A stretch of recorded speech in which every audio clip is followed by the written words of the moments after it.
தேசமையில் இருத்தொண்ட தொகுமன் படைத்த திருவாளன் வாசமலர்மென் கடல் வணங்க வந்த பிறப்பை வணங்கும்.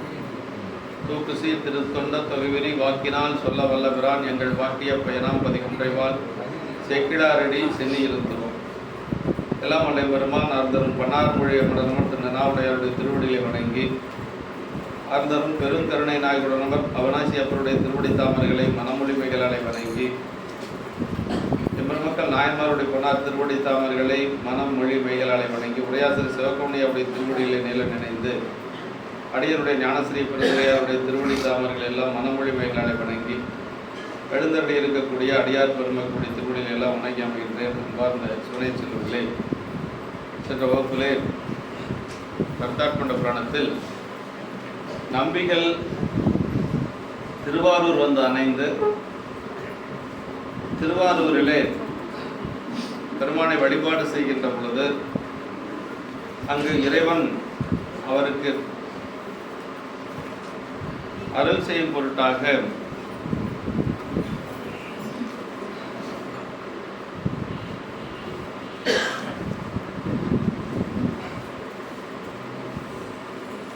இறைவன் அங்கு அவருக்கு பெருமான் அவருக்கு நம்பிகளுக்கு திருவாரூரிலே அருள் செய்து அவர் நம்பிகளுக்கு என்ன சொல்றாருன்னா, பெருமான் வந்து நமக்கு தோழமையாக தந்தனம், உமக்கு தோழமையாக உனக்கு நம்மை தந்தனம் என்று சொல்லி இறைவனே வந்து நம்பிகளுக்கு தோழராக அங்கு உரிமை கொள்ளுகிறார். நம்பிகள் வந்து தம்பிரான் தோழர் என்று சொல்லி அங்கு இருக்கக்கூடிய அடியார் பெருமக்கள் எல்லாம் அவரை அறைகின்றார்கள். அப்படி தம்பிரான் தோழராக இருக்கக்கூடிய நம்பிகள் பெருமானை வழிபாடு செய்வதற்காக பூங்கோயில் உள்ளே சென்று வழிபாடு செய்து கொண்டு வருகின்ற பொழுது அங்கு பெருமானுக்கு திருத்தொண்டு செய்து கொண்டிருக்கக்கூடிய கமலினி என்று சொல்லக்கூடிய கைலாயத்தில் கமலினியாக இருந்த ஒரு பறவை நாச்சியாராக இங்கே அவதரித்திருக்கிறார். அந்த பறவை நாச்சியாரும் பெருமானை வழிபாடு செய்வதற்காக ஆலயத்துக்குள்ளே சென்று பறவை நாச்சியார் அங்கு வருகின்ற பொழுது நம்பிகள் அவரை வந்து பார்க்கிறார். அவர் பார்த்ததுக்கு என்ன காரணம் அப்படின்னா, கைலாயத்தில் அவர் பார்த்ததனுடைய பழைய விதி என்று சொல்லி சேக்கிழ பெருமான் சொல்றார். நற்பெரும்பான்மை கூட்ட நகை புதிந்து இளங்கு செவ்வாய் விற்புரை முதலின் வேர்க்கன் விளங்கிலை அவரை கண்டார். பறவைநாச்சியார் ஒருத்தர் நம்ம ஆரூரில் வந்து இருப்பாங்க அப்படின்னு எல்லாம் சுந்தரருக்கு தெரியாது. அவர் பெருமானை வழிபாடு செய்வதற்காக தில்லையம்பதி வருகின்ற பொழுது தில்லையம்பதியிலேயே இருக்கிறார். அங்கே வந்து அவர் வந்து பெருமானுடைய திரு நடனத்தை கண்டு அங்கேயே இருக்கிறார். அடுத்து எங்கே போகிறதுன்னு அவருக்கு திட்டமெல்லாம் ஒன்றும் கிடையாது. அப்படி இருக்கிற பொழுது பெருமான் அசரீரியாக பண்ணை ஆரூரில் வருக நம்பார் என்று சொல்லி ஒரு தெய்வ வாக்கு ஒன்று அசரீரியாக வருகிறது விண்ணிலிருந்து. அதற்கு பிறகு திருவாரூர் வருகிறார். திருவாரூர் வந்தவருக்கு திருவாரூரில் இப்படி பறவையார் அப்படின்னு ஒரு பெண் இருப்பாங்கன்னெல்லாம் அவருக்கு தெரியாது. அப்படி வழிபாடு செய்து கொண்டு வருகின்ற பொழுது இந்த அம்மா வந்து அப்படி குறுக்கிடுகின்ற பொழுது யாருன்னு சொல்லி கேட்கிறார். அதான் நற்பெரும்பான்மை கூட்ட நகை பொதிந்து இளங்கு செவ்வாய் விற்பரை முதலின் வேர்க்கன் விலங்கிலை அவரை கண்டார் என்று சொல்லி அப்படி பறவையாரை கண்டவுடனே அவருக்கு ஏதோ ஒரு மாற்றம் மனதிலே தோன்றுகிறது. அப்படி மாற்றம் தோன்றுகிற பொழுது அதுக்கு பிறகுதான் அந்த பெண் யார் என்று சொல்லி அவர் வந்து கேட்க போறார். சென்ற வகுப்பில் நம்ம வந்து அந்த பகுதி வரைக்கும் பார்த்துருக்குறோம். இப்போ பறவையாருடைய அந்த ஒரு அழகை அவர் எப்படி பார்த்தார் அப்படிங்கிறத சேக்கிழ பெருமான் நமக்கு சொல்கிறார். ஒரு பெண் அப்படின்னா அந்த பெண்ணை வந்து எப்படியெல்லாம் வர்ணிக்க முடியும் அப்படின்னா, தெய்வ சேக்கிழர் பெருமான் எப்படி வர்ணிச்சிருக்கிறார் நம்ம பார்க்கணும். இன்றைக்கி வந்து திரைப்படங்களில் வந்து நாயகியை வர்ணிக்கக்கூடிய முறை வேறு. அன்றைய காலகட்டத்தில் நமக்கு தெய்வ சேக்கிழர் பெருமான் அதே வந்து ஒரு சம்பவம் அந்த பெண்ணை எப்படி வர்ணிச்சிருக்கிறார் அப்படிங்கிறது நம்ம ரொம்ப அதாவது தெய்வ கவிநலம் அப்படிங்கிறது இந்த இடத்துல தான் நம்ம சிந்திக்கணும். சொல்கிறார், அவர் நினைக்கிறார், மனசில் நினைக்கிறது இங்கே வந்து சேக்கிழ பெருமான் நமக்கு காட்டுறார். கற்பகத்தின் பூங்கொம்போ காமந்தன் பெருவாழ்வோ பொற்புடைய உன்னியத்தின் புண்ணியமோ புயல் சுமந்து விற்குவலை பவளமலர் மதிபூத்த விரை கொடியோ அற்புதமோ சிவனருளோ அறியேன் என்ற அதிசயத்தால். அருமையான பாட்டு. கற்பகத்தின் பூங்கொம்போ, இங்கே நான் காணும் இந்த பொருளானது கற்பக மரத்தினது பூக்களோடு கூடிய கொம்போ. கற்பக மரம் அப்படிங்கிறது தேவலோகத்தில் இருக்கக்கூடிய மரம். அது நம்ம இங்கே எல்லாம் அந்த கற்பக மரமெல்லாம் கிடையாது. தேவலோகத்தில் இருக்கக்கூடிய மரம் தேவர்கள் எல்லாம் அணியக்கூடிய மலர் கற்பக மலர். அந்த அந்த மலரை பறித்து கொண்டு தான் அவர்கள் வந்து பெருமானை வழிபாடு செய்வாங்க, கற்பக மலர் என்று சொல்லி.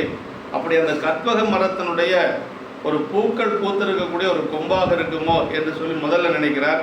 அதற்கு பிறகு காமந்தன் பெருவாழ்வோ அப்படின்னா அந்த அம்மாவுடைய அழகை பார்த்தா மன்மதன் தனது பெரிய வாழ்வாய் கொண்ட பொருளோ என்று சொல்லி, அதாவது அழகுக்கெல்லாம் அழகாக இருக்கக்கூடிய ஒரு பொருளாக இருக்குமோ என்று சொல்லி நினைக்கிறார். அது அடுத்தது பொற்புடைய புண்ணியத்தின் புண்ணியமோ அப்படின்னா அழகு என்ற ஒரு பொருள் செய்த புண்ணியத்தின் பயனாய் விளைந்த புண்ணியமோ.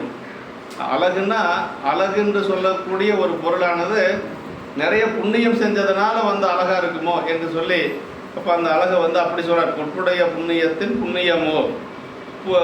புயல் சுமந்து விற்குவலை பவள மலர் மதிபூத்த விரை கொடியோ என்று சொல்லி, அப்படின்னா புயல் சுமந்துன்னா மேகத்தை மேலே சுமந்து கொண்டு மதிபூத்த விரை கொடிய வில்லையும் அந்த நீலோட் பல மலரையும் பவளத்தையும் கோங்கையும் இப்படி அழகு பெற அங்கங்களாக கொண்டு விளங்கும் ஒரு வாசனை கொடியோ என்று சொல்லி, அடுத்தது வந்து அற்புதமோ அப்படிங்கிறார். அப்படின்னா மேலே சொல்லி இவைகளில் இன்னது என்றால் இன்னது என்றோ அல்லது இவற்றோடு அடங்காமையின் சொல்லி இவைகளில் இன்னதென்று சொல்ல முடியாத ஒரு அற்புத பொருளோ, இது மாதிரி ஒரு பொருள் இது வரைக்கும் அவர் பார்த்தது இல்லை, அதனால் அற்புத பொருளாக இருக்குமோ என்று சொல்லி நினைக்கிறார். அதற்கு பிறகு இதுதான் ரொம்ப முக்கியங்க.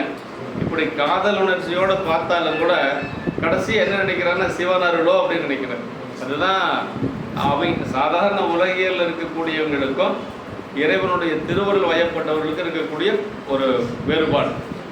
கடைசியாக சிவனருளோன்னு சொல்லியாச்சுன்னா அதுக்கு மேலே இன்னொன்று சொல்ல முடியாது. இப்போ பல உண்மைகள் சொல்லிட்டு வந்தாது, கற்பகத்தின் பூங்கொம்போ காமந்தன் பெருவாழ்வோ பொற்புடைய புண்ணியத்தின் புண்ணியமோ புயல் சுமந்து விற்குவலை பவளவளர் மதிபூத்த விரைக்கொடியோ அற்புதமோன்னு சொன்னார். அதற்கு பிறகு சிவனருளோன்னாரு. அதுக்கு மேலே சிவனருளுக்கு மேலே ஒன்றும் கிடையாது. அப்போ எப்படி பார்த்துருக்கிறாருன்னா அம்மாவை இவ்வளவு இந்த மாதிரி ஒரு அந்த காதல் உணர்வோடு பார்த்தாலும் கூட பெருமானுடைய திருவருளோட வச்சு பார்த்துருக்கிறது அப்படிங்கிறது தான் பெரிய சிறப்பு. அதே மாதிரி நாளைக்கு அடுத்து நம்ம பரவினாச்சியார் எப்படி பார்ப்பாங்க அப்படின்னா, முன்னே வந்து எதிர் தோன்றும் முருகனோ தன்னேரில் மாறனோ தார்மார்பில் விஞ்சையனோ, அப்புறம் என்ன சொல்லுவாங்க, மின்னேர் செஞ்சடை எண்ணல் மெய்யருள் பெற்று உடையவனோ அப்படின்னா பெருமானுடைய திருவுருள் பெற்றவனாக இருக்கும். முதல்ல என்ன நினைக்கிறாங்கன்னா முருகப்பெருமானாக இருக்குமா, அவ்வளோ அழகு சுந்தரர் முருகப்பெருமானாக இருக்குமா நினைக்கிறாங்க. அப்படி முருகன் எல்லாம் இந்த மாதிரிலாம் வரமாட்டார், அதனால் முருகன் இல்லைன்னு முடிவு பண்ணுறாங்க. மன்மதன் இந்த மாதிரி வந்திருப்பானா, மாறணும்னா மன்மதன் தான் இப்படி வந்திருப்பானா அப்படின்னா மன்மதன் எல்லாம் வந்தால் என்னுடைய மனசு மாறாது. அம்மாவுக்கு பாருங்கள் அந்த உரைப்பு. அப்படி மன்மதனே வந்து நேரில் நின்னாலும் மனசு மாறாது. அப்போ மனசு மாறுதுன்னா யாராக இருக்குன்னா சிவபெருமானுடைய திருவருள் பெற்ற ஒரு அடியாராக இருப்பான் அப்படின்னு நினைக்கிறேன். அதுக்கு மேலே உண்மை போகிறதில்லை. மின்னேர் செஞ்சடை எண்ணல் மெய்யருள் பெற்று உடையவனோ என்னே என் மனம் தெரிந்த இவன் யாரோ என அதிசயத்தார் அப்படின்னு சொல்லி முடிப்பார். அப்போ இந்த நேரத்தில் கூடங்க எப்படின்னா அது சிவன் அருள், அந்த பெருமான் அருள் பெற்றவன் அப்படின்னு அம்மா நினைக்கிறாங்க. இவர் என்ன நினைக்கிறாரு, சிவனுடைய பெருமானுடைய அருளாக இருக்குமா அப்படின்னு சொல்லி முடிக்கிறாரு. அருமையான ஒரு பாடல். இப்படி இந்த கற்பகத்தின் பூங்கொம்பு விளக்க உரையில் தெய்வ பூக்களின் மனத்துடன் இப்பொருள் விளங்குதலின் கற்பகத்தினது இனிய பூங்கொம்புதானோ என்று சொல்லி சொல்றாரு. இனி இக்காட்சி தெய்வத்தன்மை வாய்ந்ததை அன்றி மண்ணுலகிலே காணக்கூடியது அன்று. இந்த மாதிரி ஒரு காட்சி மண்ணுலகத்தில் பார்க்க முடியாது. ஏன்னா இந்த மாதிரி ஒரு அழகு இது மண்ணுலகத்தில் இருக்கக்கூடிய அழகு இல்லை என்று சொல்லி நம்பிகள் வந்து முடிவு பண்ணுறார். அதனால் வந்து கற்பகத்தின் பூங்கொம்போ காமந்தன் பெருவாழ்வன காமன் தான் பெருவாழ்வு அடைவதற்கு காரணமாக கொண்டுள்ளதும் பொருளோ காமன் இளம் பருவம் கற்கும் தனி இளம் தனு இவரிடத்து பெற்றானாலாதலும் அதனை என்று அவன் ஆணை நடத்துதல் அமையாதாலும் அது பெருவாழ்வு என்று சொல்லி அப்படி காமன் தன் பெருவாழ்வோ அப்படின்னு சொல்லி மன்மதனை நினைக்கிறாங்க. அதற்கு பிறகு வந்து பொற்புடைய புண்ணியத்தின் புண்ணியமோ அப்படின்னார். அப்படின்னா அழகிய புண்ணியங்களில் விளைந்த பெரும் புண்ணியத்தின் விளைவோ என்று சொல்லி புண்ணியங்களால் விளைந்த ஒரு பெரிய புண்ணியத்தினுடைய விளைவாக இருக்குமோ என்று சொல்லி அந்த அழகை பார்த்து, அல்லது அழகு என்றது ஒரு பொருள் செய்த புண்ணியத்தின் பயன் பலவாகவும் அவற்றுள்ளே சிறந்த புண்ணிய பயனோ அப்படின்னு சொல்றார். அதாவது என்னன்னா, இதே தடுத்தாட்கொண்ட புராணத்தில் நமக்கு ஆரம்பத்தில் சாமி வந்து தடுத்தாட்கொள்வதற்காக வருவார். அப்படி வருகின்ற பொழுது சாமியை சேக்கிழ பெருமான் எப்படி சொல்றாருன்னா, வயதான கோலத்தில் வர்றாரு. அவர் ரொம்ப தள்ளாடி தள்ளாடி வர்றார், ரொம்ப வயதான கோலத்தில். ஆனால் அந்த வயதான தோற்றம் எப்படி இருக்குதுன்னா, அழகுக்கு வயதான எப்படி இருக்குமோ அது மாதிரி இருந்துதான். சேக்கிழ பெருமான் சொல்றார், மொய்த்து வளர் பேரழகு மூத்த வடிவேயோ அத்தகைய மூப்பெண்ணும் அதன் படிவமேயோ என்று சொல்லி, அதாவது வயசுக்கு அழகுக்கு வயசானா எப்படி இருக்கும், அந்த அந்த மாதிரி ஒரு வடிவத்தில் சாமி வந்தாராம். இப்போ இங்கே என்ன சொல்கிறாங்கன்னா, அப்படி அழகு என்று சொல்லக்கூடிய ஒரு செய்த புண்ணியத்தின் பயனாக இருக்கக்கூடிய ஒரு பெரிய பொருளாக இருக்குமோ என்று சொல்லி சுந்தரர் வந்து அந்த பெண்ணை பார்த்து நினைக்கிறார். புயல் சுமந்து விழ்குவலை போலமரம் மதிபூத்த விரை கொடியோன்னா, இந்த மேகத்தை தலையில் சுமந்து கொண்டு வில்லையும் குவலை மலரையும் பவளத்தையும் கோங்கையும் சந்திரனையும் போன்றவைகளை தனது பூக்களாக கொண்டு பூத்தது ஒரு வாசனை கொடியோ, இப்படி மலர்கள் எல்லாம் பூத்து இருக்கக்கூடிய ஒரு வாசனை கொடியா இருக்குமோ என்று சொல்லி அந்த அம்மாவுடைய அந்த நிலையை பார்த்து சொல்றார். அதற்கு அடுத்தது வந்து புயல் சுமந்து என்று சொல்லி, புயல் சுமந்துன்னா அந்த கூந்தலை வந்து அப்படி அந்த புயல் அந்த மேகத்தை போன்ற அந்த கூந்தலை அப்படி புயல் சுமந்துங்கிறது அந்த கூந்தலை சொல்றாரு. விற்குவலை அப்படிங்கிறது புருவத்தை வில்லுக்கு வந்து புருவத்தை ஓமையா சொல்லுவாங்க. இப்படி ஒவ்வொன்றும் குவலை வந்து கண்ணுக்கு வந்து குவலை மலர், அதாவது இதில் என்னென்னு சொல்றாரு, விற்குவலை பவள மலர் மதிபூத்த விரைக்குடியோங்கிறதுக்கு வில் அப்படிங்கிறதுக்கு வந்து கண்ணை சொல்றாரு. அந்த பறவையாருடைய கண் வந்து அப்படி வில் போன்ற கண். அப்புறம் அந்த கண் இருக்குது பாருங்க, உள்ளுக்குள்ள இருக்கிற கருவிழி இமை வந்து வில் போல, உள்ள இருக்கிற கண் வந்து குவலை மலர் போல அப்படின்னு சொல்லி சொல்றார். அப்புறம் பவளம் என்று சொல்லுவது வந்து, இங்கே பவளம்ங்கிறது வந்து இதழ், வாய் வந்து பவளம் போல சிவந்த வாய் உடையவர் அப்படின்னு சொல்லி சொல்றாங்க. அதே மாதிரி மதி என்று சொல்லுவது சந்திரன், அந்த நெற்றி எப்படி இருக்குன்னா சந்திரனை போல இருக்கு அப்படின்னு சொல்லி சொல்றாரு. பிறை சந்திரனை போல நெற்றி என்று சொல்லி சொல்றாங்க. இது நம்முடைய திருக்கோவையாரில் வந்து அந்த ஒரு பெண்ணை வர்ணிக்கிறது பாரு, அந்த மாதிரி ஒரு பாட்டு இருக்கு. திருவலர் தாமரை சீர்வலர் காவிகள் ஈசர் தில்லை குருவலர் பூங்குமிழ் கோங்குபையும் காந்தல் கொண்டு ஒங்கு தெய்வ மறுவலர் மாலையோர் வள்ளியின் ஒல்கி என்று சொல்லி திருக்கோவையாரில் வந்து பேராசிரியருடைய அந்த உரையில் வந்து இதில் சொல்கிறார். திருவலர் தாமரை சீர்வலர் காவிகள் என்று சொல்கிற அந்த பாடலே வந்து இப்படி அந்த பெண்களுடைய முகத்துக்கு வந்து தாமரை மலரை சொல்லுவாங்க. அதே மாதிரி நெற்றிக்கு சொல்லுகின்ற பொழுது சந்திரனை வந்து ஓமையாக சொல்லுவாங்க. அந்த சந்திரனுடைய பாதி மதிவால் சடையாரை பயில்பு, அதை இந்த பறவையாரை பற்றி சொல்லுகின்ற பொழுது பாதி மதிவால் முதலாரும் பதைத்து வந்து கடை திறந்தார் அப்படின்னு சொல்லி சொல்லுவார்.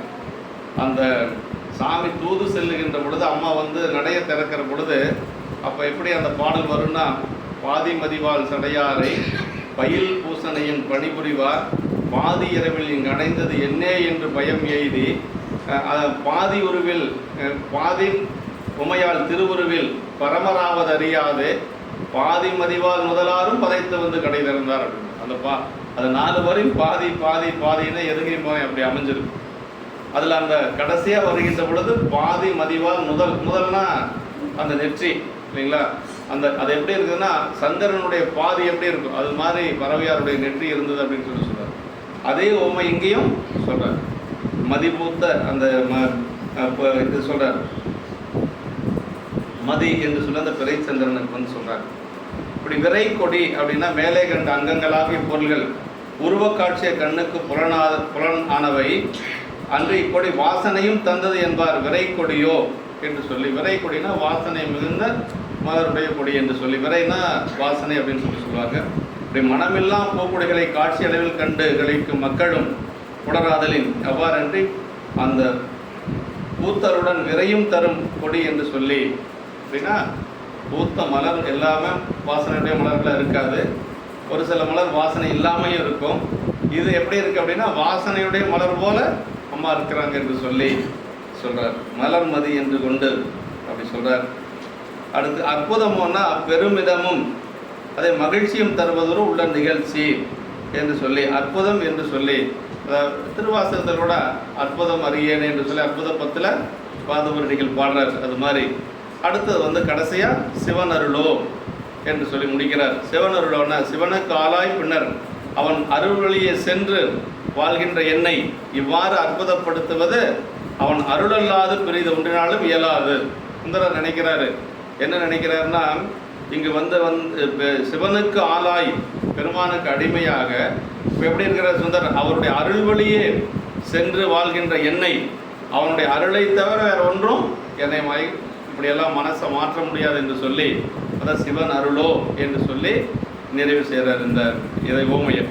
அதனால் அறியேன் என்று சொன்னால் இது எனக்கு என்னன்னு தெரியலை என்று சொல்லி அதிசயத்தால் இதுவும் அற்புதம் போலவே பெருமிதமும் இன்பமும் கலந்ததொரு உள்ள நிகழ்ச்சி ஆயினும் இன்னதென்று அறிந்து அனுபவிக்கப்பெறும் ஒரு அதாவது அதிசயமாக இருக்கிறது என்று சொல்லி ஒரு அதிசயம் கண்டாமே என்று சொல்லுவது போல முதலில் தெய்வ மனமும் தெய்வ ஒலியும் அப்புறம் தெய்வ அழகும் கொண்ட ஒரு பொருள் நம்பிகளது காட்சிக்கு உட்பட்டது. அதனை கொம்போ என்றார். பின் அதன் அழகு மிகுதி நோக்கி காமன் வாழ்வோ என்று சொன்னார். அதற்கு பிறகு புண்ணியமோ என்று சொல்லி கடைசியாக சிவன் அருளோ என்று சொல்லி இதில் முடிக்கிறார் என்று சொல்லி, இப்படி அவன் அருளே என்று வேறு பற்றுக்கோடு தமக்கின்மையின் முன் நினைவின் குறிப்பு தோன்ற சிவனருளோ என்ற மன நிகழ்ச்சி ஆயிற்று என்று சொல்லி நிறைய ஓமைகள் அந்த மாதிரி முடிப்பாருங்க. இப்போ இந்த 2 ஓமையும் அதே மாதிரி வருது. அதே மாதிரி ஞானசம்பந்த பெருமாள் நாவுக்கரசருடைய முதல் சந்திப்பில் 2 பேர்த்துக்கும் 3 ஓமை சொல்வார் சேக்கிழார் பெருமாள். அது ஓமை எப்படி இருக்கணும்னா, ஒரு 3 ஓமை சொல்கிறாங்கன்னா முதல்ல சொன்ன ஓமையை விட 2வது சொன்ன ஓமை உயர்வாக இருக்கணும், 2வது சொன்னதை விட 3வது சொன்னது ஓமையாக இருக்கணும். நாவுக்கரசு பெருமானுக்கு ஞானசம்பந்த பெருமானுக்கும் முதல் ஓமை என்ன சொல்வார்னா சேக்கிழார் பெருமான், அதாவது உலகத்தில் இருக்கக்கூடிய அருளெல்லாம் ஒன்று சேர்ந்தால் எப்படி இருக்குன்னா ஞானசம்பந்த பெருமானை போல இருக்குமா, உலகத்தில் இருக்கிற அன்பெல்லாம் ஒன்று சேர்ந்தால் எப்படி இருக்குன்னா நாவுக்கரசு பெருமானை போல இருக்குமா. இப்போ அன்புக்கு அருளுக்கு ஓமை சொல்லியாச்சு. அப்புறம் என்ன சொல்கிறாரு 2வது ஓமை, சைவ சமயத்துக்கு ஒரு உருவம் சமைச்சோன்னு வச்சுக்கங்களேன், அந்த உருவத்தில் வந்து ரொம்ப ரொம்ப முக்கியமானது நமக்கு கண்ணு தானே, கண் இல்லைன்னா ஒன்றுமே இல்லை. அதனால் சைவ சமயத்தினோட 2 கண்ணாக சொல்லுவார் 2 பேர்த்தையும், யார் ஞானசம்பந்த பெருமானையும் நாவுக்கரசரையும். சைவ சமயத்துக்கு 2 கண் அப்படின்னா இவங்க தான் 2 கண். அப்புறம் அதுக்கு அடுத்து இன்னொரு ஓமை சொல்லணும். அது எப்படி சொல்கிறது? இப்போ சைவ சமயத்துக்கு 2 கண்ணுன்னு சொல்லியாச்சு. இதுக்கு மேலே ஓமை பார்த்தார் சேக்கிழார் பெருமான். ஞானசம்பந்த பெருமானுக்கு என்ன ஓமை சொன்னார்னா, ஆலகால விஷத்தை உண்டு இந்த உலகத்தை காப்பாற்றினார் பாருங்க சிவபெருமானுடைய திருவருள் போல ஞானசம்பந்த பெருமான்ட்டார். சரி, அப்பர் சாமிகளுக்கு என்ன ஓமை சொல்கிறது? இந்த உலகத்தை எல்லாம் படைச்சு நமக்கெல்லாம் அந்த தனகரண புவன போகங்களை எல்லாம் கொடுத்துட்ருக்கிறாள் உமையம்மை, அந்த உமையம்மையினுடைய திருவருளை போல நாவுக்கரசு பெருமான் சொன்னார். இந்த மாதிரி ஓமையெல்லாம் யாராலையும் சொல்ல முடியாது. அப்போ இந்த ஓமையிலே வந்து கடைசியாக சொன்னது என்னென்னா பெருமானுடைய திருவருள், உமையம்மையினுடைய திருவருள். அதுக்கு மேலே ஓமை சொல்ல முடியாது. அதான் அருட்பெருகு தனிக்கடலும் உலகுக்கெல்லாம் அன்பு சரி கடலுமாம் எனவும் ஓங்கும் பொருள் சமய முதல் சைவநெறி பெற்ற சைவநெறி தான் பெற்ற புண்ணிய கண்ணிரண்டு எனவும் இருட்கடு உண்டவர்தம் அருளும் உலகமெல்லாம் ஈன்றால் தன் திருவருளும் எனவும் கூடி தெருட்கடை ஞானக்கன்றும் அரசும் செஞ்சடை மாணவர் கோயில் சேர்ந்தார் அன்றே என்று சொல்லுவார்கள். முதல் சந்திப்பில் 2 பேரை சந்தித்து 2 பேரும் சீர்காழி கோயிலுக்குள்ளே போவாங்க வழிபாடு செய்கிறதுக்கு. அப்போ இந்த ஓமை சொல்கிறார். அப்போ சிவபெருமானுடைய திருவருளை சொல்லியாச்சு அப்படின்னா அதற்கு மேலே இன்னொரு ஓமை சொல்லக்கூடாது. இங்கேயும் அதே மாதிரி தானே வருது. அது கூட வந்து 2 பெருமக்களுடைய நிலைய சேக்கிழார் பெருமான் நமக்கு சொல்கிறார். இங்கே காதல் உணர்வை சொல்லுகின்ற பொழுது கூட அதை என்ன நம்பிகள் என்ன நினைக்கிறாருன்னா, சரி பெரிய ஒரு காமனால் படைக்கப்பட்ட ஒரு பெரிய அழகு, அந்த அழகெல்லாம் நினைக்கிறாரு. ஆனால் அப்படியெல்லாம் இருந்தால் என்னுடைய மனசு வந்து மாறாது. ஏன் மாறாதுன்னா, நான் முழுக்க இறைவனுக்கு ஆட்பட்டு அவனுக்கு அடிமையாக அவனுடைய திருவருள்லேயே இருக்கிறேன். நான் அப்படி இருக்கிற பொழுது இறைவனுடைய திருவருளாக தான் இருக்கும் என்று சொல்லி நினைக்கிறார். அதே மாதிரி அந்த அம்மாவும் நினைக்க போகிறேன். அதான் இந்த பாட்டினுடைய ஒரு பெரிய சிறப்பு. அதான் அவன் அருளே அன்றி வேறு பற்றுக்கோடு தனக்கு இன்மையின். அவருக்கு என்ன வயசு? 16 வயசு சுந்தரருக்கு. என்ன நினைக்கிறாருன்னா, பெருமானுடைய பற்றுக்கோட்டிலே இருக்கிறார். வேற எந்த ஒரு பற்றுக்கோடு அவருக்கு கிடையாது. கல்யாணம் மேடையில் போய் ஒரு 16 வயசு பையனை எந்திரிக்க சொன்னால் எந்திரிப்பானா நினச்சி பாருங்க. இன்னைக்கு இருக்கக்கூடிய பையன் என்ன வேணாலும் செய்வான் இல்லையா? ஆனால் அவர் எந்திரிச்சு வந்தார். அப்படி எனக்கும் உனக்கும் ஒரு வழக்கு இருக்குதுன்னா அதை முடித்த பின்பே வதுவை செய்வது அப்படின்னார். அதான் சுந்தரருடைய சத்தியமான ஒரு நிலை அப்படிங்கிறது.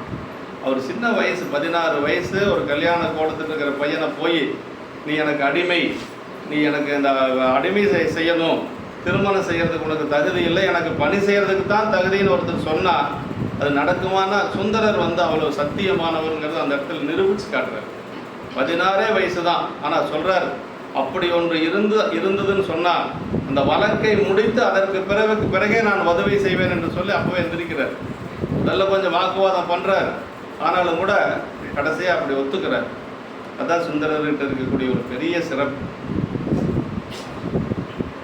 அப்படி சிவனருளோ என்று முன்னர் திருப்பாட்டில் உள்ள மெய்த்தன்மை முன்னை உண்மையும் தோன்ற உயிப்பார் என்று சொல்லி இது சொல்றார். அடுத்த திருப்பாட்டில்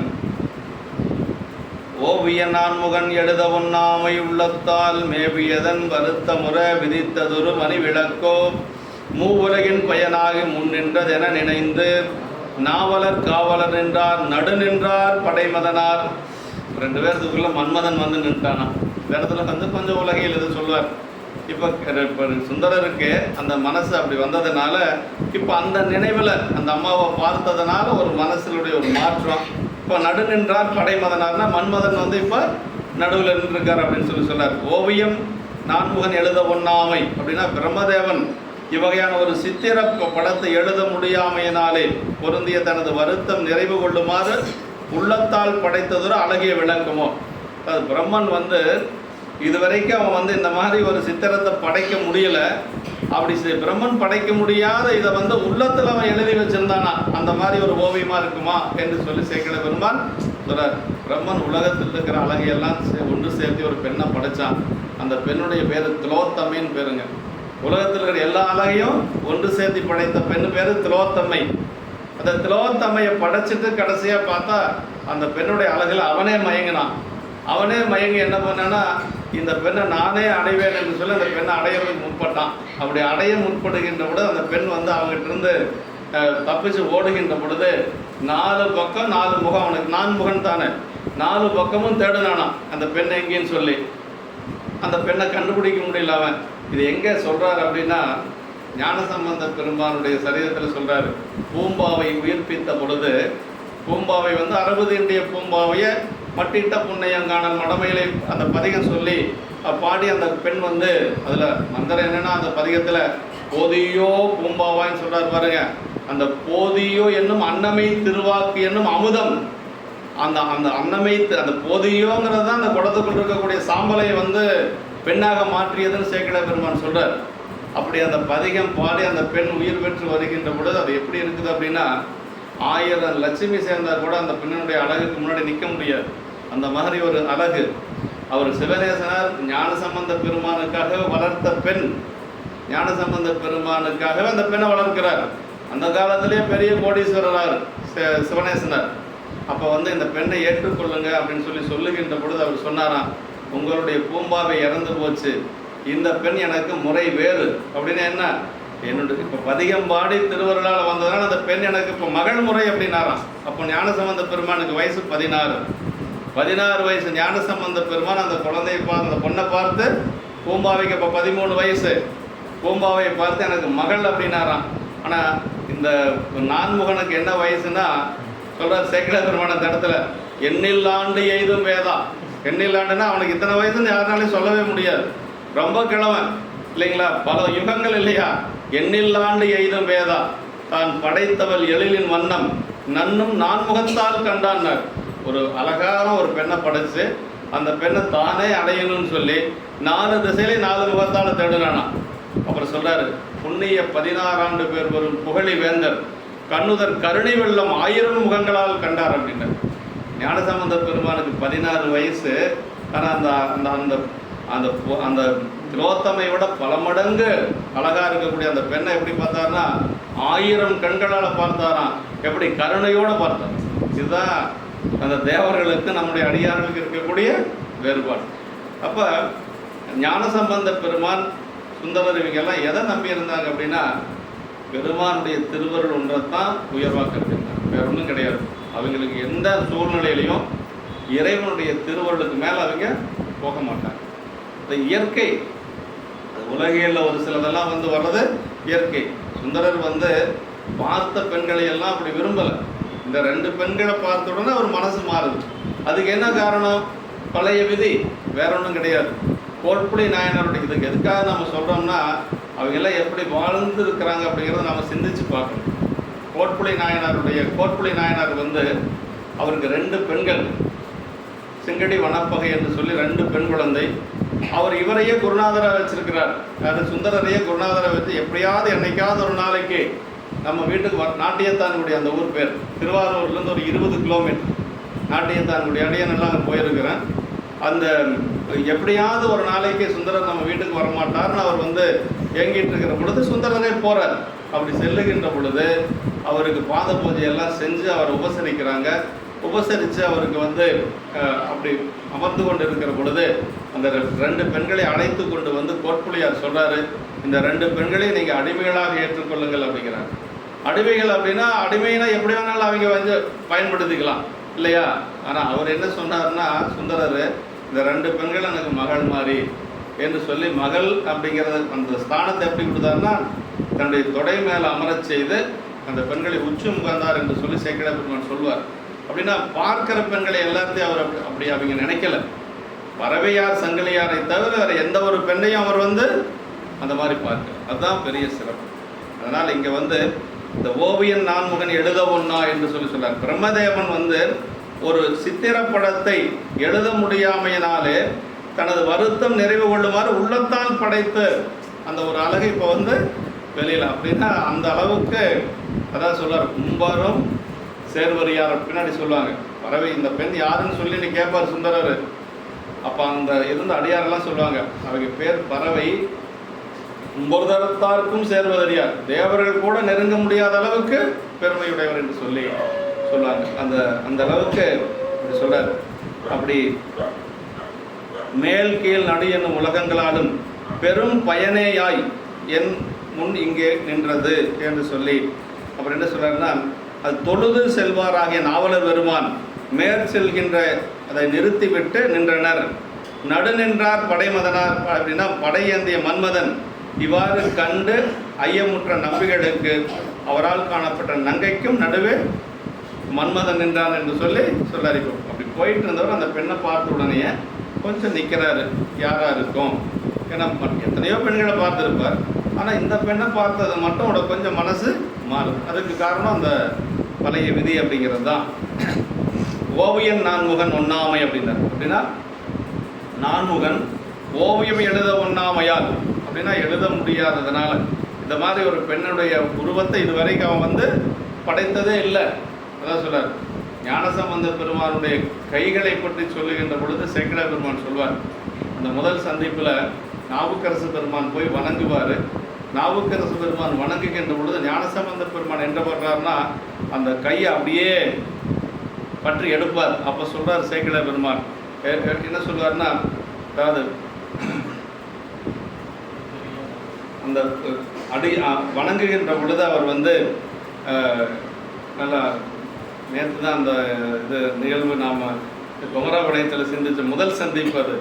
அது தொழுது அணைவுற்ற ஆண்டரசு தொண்டர்குலாத்திடை சென்று பழுதில் பெறும் காதலுடன் அடிபணிய பணிந்தவர்கள்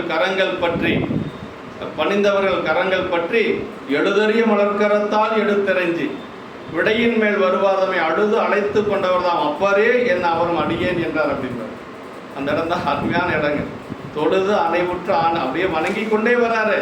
நாவுக்கரசு பெருமான் அந்த ஞானசம்பந்த பெருமானுடைய திருவடியை வணங்குறதுக்கு சிதம்பரத்திலிருந்து சீர்காழி வரைக்கும் கையை தலைமையில தூக்கி வச்சார். அப்படியே வணங்கி கொண்டே வர்றார். 20 கிலோமீட்டர் கையை கீழே போடல. அப்படி வணங்கி கொண்டு வந்தவர் ஞானசம்பந்த பெருமானுக்கு செய்தி போகுது, அவரை எதிர்கொண்டு வர்றார். அப்படி வந்த உடனேயே தொண்டர் குலாத்திடை சென்று தொழுது கரத்தோடு அப்படியே அந்த தொழுத கையோட ஞானசம்பந்த பெருமானுடைய திருவடியை வணங்குறாரு. அப்படி வணங்கின கையை ஞானசம்பந்த பெருமான் அப்படி பற்றி எடுக்கிறார். அது எப்படி இருக்குதுன்னா சொல்றார், எழுதறியா மலர்கரத்தால் எடுத்தெறிஞ்சிம்பார். அதுக்கு உரையாசிரியர் சொல்றாருங்க, ஞானசம்பந்த பெருமானுடைய அந்த கைகளுடைய அழகை வந்து எந்த ஒரு ஓவியனாலும் தீட்ட முடியாது அப்படிங்கிறது. எழுதறியா மலர்கரத்தால் அப்படின்னு சொல்லுவார். அப்போ அது மாதிரி இந்த பறவைநாச்சியருடைய அழகை நான்முகனே நினைச்சா கூட அந்த மாதிரி ஒரு பெண்ணை படைக்க முடியாது, அந்த ஓவியத்தை தீட்ட முடியாது என்று சொல்லி அந்த அளவுக்கு இங்கே சொல்றாருங்க. நான்முகன் எழுத ஒண்ணாமை என்று சொல்லி அது கட்டடம் முதலியவற்றிற்கு கீற்று வரைவு எழுதி கொள்ளுதல் போல ஒருவன் ஒரு பொருளை செய்ய வேண்டுமாயின் அதன் உருவத்தை முதற்கன் ஒரு படத்தில் வரைந்து கொள்ளுதல் வேண்டும். எல்லாமே அப்படிதான். ஒரு சிலை செஞ்சாலும் சரி, மண்பாண்டம் செஞ்சாலும் சரி, முதல்ல வந்து அந்த படத்தை எழுதி வச்சுக்குவாங்க, ஓவியமே எழுதி வச்சுக்குவாங்க, அதை பார்த்து அப்படியே வரைவாங்க. அது மாதிரி சொல்றாங்க. இது மாதிரி வந்து ஒரு நான்முகன் அந்த மாதிரி எழுதி வச்சது போல அப்படின்னு சொல்லி சொல்றாரு. இதற்கு ஒரு முதலில் ஒரு ஓவியம் எழுதி கொண்டிருத்தல் வேண்டும். அவ்வோவியம் புறத்தை படத்தில் வரைவதற்கு முன்னர் என்று சொல்லி உள்ளக்கிளியின் உருவெழுதி என்னும் அப்பர் பெருமான் வந்து திருத்தாண்டகத்தில் பெருமானை வந்து திருவாரூர் தேவாரத்தில் சொல்றாரு. உள்ளக்கிளியின் உரு எழுதி அப்படின்னு சொல்லி உள்ளத்தில் வந்து பெருமானுடைய உருவத்தை அப்படி எழுதி வச்சிருக்கிறாராம் அப்பர் சாமிகள். திருவாரூர் தேவாரத்தில் சொல்றார். திருவாரூர் பெருமானை தோத்திர மாதலின் மேலே சிவனருளோ என்ற நம்பிக்கைகளுக்கு இத்தேவாரத்தில் கண்டபடி அவனது தனிமை தோன்ற அவனது அருளின் தனிமையும் அவ்வாறே போகும் என்று சொல்லி சொல்றார். ஓவியம் நான்முகன் எழுத ஒண்ணாமை உள்ளத்தான் என்று சொல்லி சொல்றார். மூவுலகின் பயனாகினர், மூன்று உலகில் உள்ளாரும் பாராட்டும் அழகிய புண்ணிய பொருளாகி என்று சொல்லி பறவையாரை பற்றி சொல்லுகின்ற பொழுது மூவுலகின் பயனாகி முன்னின்றது என நினைந்துனர். இந்த மூன்று உலகத்துடைய பயனாக அந்த பெண் வந்து இப்ப அப்படி இருக்கிறாங்க என்று சொல்லி சொல்லார். மாதவம் செய்த தென்திசை வாழ்ந்திட தீதில்லா திருத்தொண்ட தொகை தர நம்பிகள் இங்கு வருமாறு ஆணையிட்டு அருள் நிகழ்வதற்கு இதுதான் காரணம். நம்ம பறவை நாச்சியார் தான் காரணம். பறவை நாச்சியார் இங்கே இருக்கிறதுனால தான் நம்பிகள் இப்போ இங்கே வர்றார். ஏன்னா பறவை நாச்சியாரை திருமணம் செய்யணும், அதே மாதிரி திருத்தொண்ட தொகை நமக்கு கொடுக்கணும். ஏன்னா பறவை நாச்சியார் மேலே பார்த்ததனுடைய தொடர்ச்சி தானே, அதான் சொல்கிறார். அதே அங்கு கண்ட காட்சியே காரணமாய் அதன் பயனை இதுவாயிற்று என்று சொல்லி அதனால் மூவுலகின் பயனாகி என்று சொல்லி சொல்றார். சிவனருளோ என்று சொல்லி சொல்றார். நாவலர் காவலர் திருநாவலூரில் அவதரித்த பெருமான் தமிழ் நாவலர் தலைவர் என்று சொல்லி நம்முடைய சுந்தரமூர்த்தி சாமிகளுக்கு தமிழோடு சேர்த்து பல இடங்களில் சொல்லும், எல்லாத்துக்குமே சொல்லியிருக்காங்க. நாவுக்கரசு பெருமானுக்கு தமிழ் ஆழி அப்படின்னு சொல்லி சொல்லுவார், தமிழ் ஆழியார்பார். அதே மாதிரி ஞானசம்பந்த பெருமானை சொல்லுகின்ற பொழுது தமிழ் ஆகரர் அப்படின்னு சொல்லி சொல்லுவாங்க. இதே சுந்தரரை சொல்லுகின்ற பொழுது தமிழ் நாதன் அப்படின்னு சொல்லி சொல்லுவாங்க. எங்கே சொல்கிறாருன்னா திருவதிகையில் சொல்கிறார். தமிழ்நாதனை தமிழுக்கு தலைவன் என்று சொல்லி போடுறீங்க. தமிழ்நாதன் வேறு யாரையுமே சேக்கல பெருமான் சொல்லலை, இவர் மட்டும்தான் தமிழ்நாதன் சொல்கிறார். அது சுந்தரருக்கு அந்த தமிழ்நாதன் சொல்லி சொல்கிறார். நடு நின்றார் படைமதனார் அப்படின்னார். மலரம்பும் கரும்பு வில்லும் பிறவும் படையாக கொண்டு உலகம் முழுவதும் எல்லா உயிரிழத்தும் ஆணை செலுத்தும் மதனார் இங்கு கண்ட நம்பிக்கும் காணப்பட்ட நங்கைக்கும் நடுவே நின்றார் ஆயினார். ஏன்னா மன்மதனுடைய எல்லாத்தையும் ஆட்டி படைக்கக்கூடியவன் இல்லையா, இந்த இடத்துல வந்து அவங்கள வழிப்படுத்தினான்னு சொல்ல முடியல, ரெண்டு பேர்த்துக்கு இடையில நின்றுட்டு இருக்கிறான். அப்போ அவ்வளோதான். மற்றபடி வந்து அதுக்கு உலகில் வந்து மன்மதன் நினைச்சா யாரை வேணாலும் என்ன வேணாலும் செய்ய முடியும். ஆனால் இங்கே அப்படி எல்லாம் முடியாது. ஏன்னா பெருமானுடைய திருவருள் வியாபகத்தில் இருக்கிறாங்க ரெண்டு பேருமே. சுந்தரரும் அதே மாதிரி தான், பறவையாரும் அதே மாதிரி தான். அதனால் வந்து நடு நின்றார் அப்படின்னு சொல்லி சொல்கிறார். இந்த திருப்பாட்டில் நான்முகன் ஓவியம் எழுத ஒண்ணாமை என்றது பிரம்மன் ஒரு கால் பெண் சிருட்டி தொழில் கைவராத போது இறைவனையும் இறைவையும் வழிபட்டு அது கைவர பெற்றான் என்று காஞ்சி புராணத்தில் வந்து சொல்வது போல சொல்றாரு. அதே மாதிரி அடுத்த திருப்பாட்டு தந்தரளவனை தோடும் தகைத்தோடும் கடைவிரலும் கெண்ணையிடும் கண் வியப்ப கிளரொளிப்பூன் உறவோனை அண்டர்பிரான் திருவருளால் அயலறியா மனம் விரும்ப பண்டை விதி கடையோட்ட பறவையாரும் கண்டார். இப்போ சுந்தரர் பார்த்தாரு, அதே மாதிரி பறவை நாச்சியாரும் சுந்தரர் பார்த்துருக்கார். சுந்தரர் வந்து பறவையார் பார்த்த பொழுது என்ன சொன்னார்? நற்பெரும் பான்மை கூட்ட நகை உழைந்து இலங்கு செவ்வாய் விற்குலை முதலின் வேர்க்கன் விலங்கிலை அவரை கண்டார் அப்படின்னார். நற்பெரும் பான்மைங்கிறது என்ன? பழைய விதி தான். அது நற்பெரும் பான்மைனா பழைய விதி.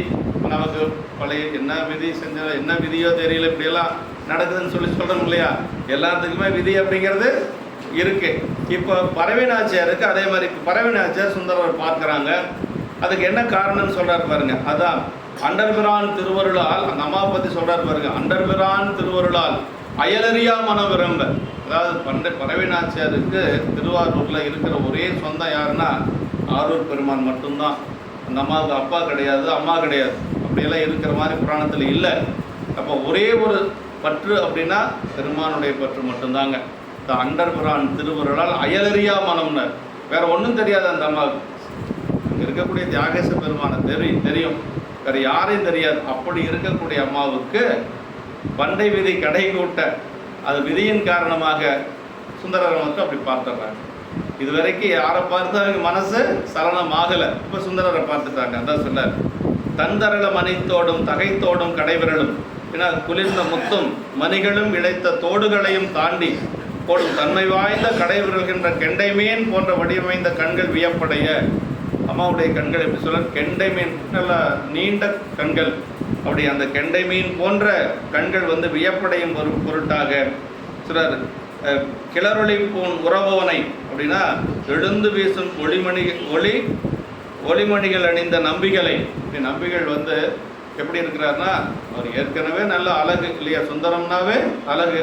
அதுக்கு மேலே நிறைய பட்டாடைகள் மணியெல்லாம் அப்படி பூண்டிருக்கிறார். ஏன் அப்படின்னா திருமண கோலத்தில் தடுத்தாட் கொண்டதுனால எப்பொழுதும் நீ இந்த கோலத்தோடு இருக்கணுங்கிறது பெருமானுடைய ஆணை.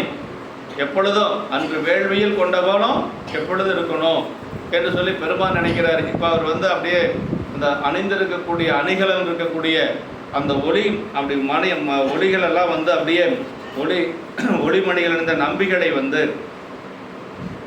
அது அண்டர்பிரான் திருவருளால் அயலறியா மனம் விரும்ப பண்டை விதி கடைகூட்ட பறவையாரும் கண்டார். உன் கைலாயத்தில் பெருமான் விதித்த ஆணை இருதலையும் சேரும்படி கூட்டுவித்ததான் பறவை அம்மையாரும் கண்டார். இப்போ சுந்தரர் பார்த்துட்டாரு. அதே மாதிரி பறவை நாச்சியாரும் சுந்தரரை பார்த்தாச்சு. சுந்தரரை பார்த்து தான் சொல்ற, நெடுங்கண் வியப்பனர், நெடுங்கண் வியப்ப கிளறொழிப்புன் உறவோனை.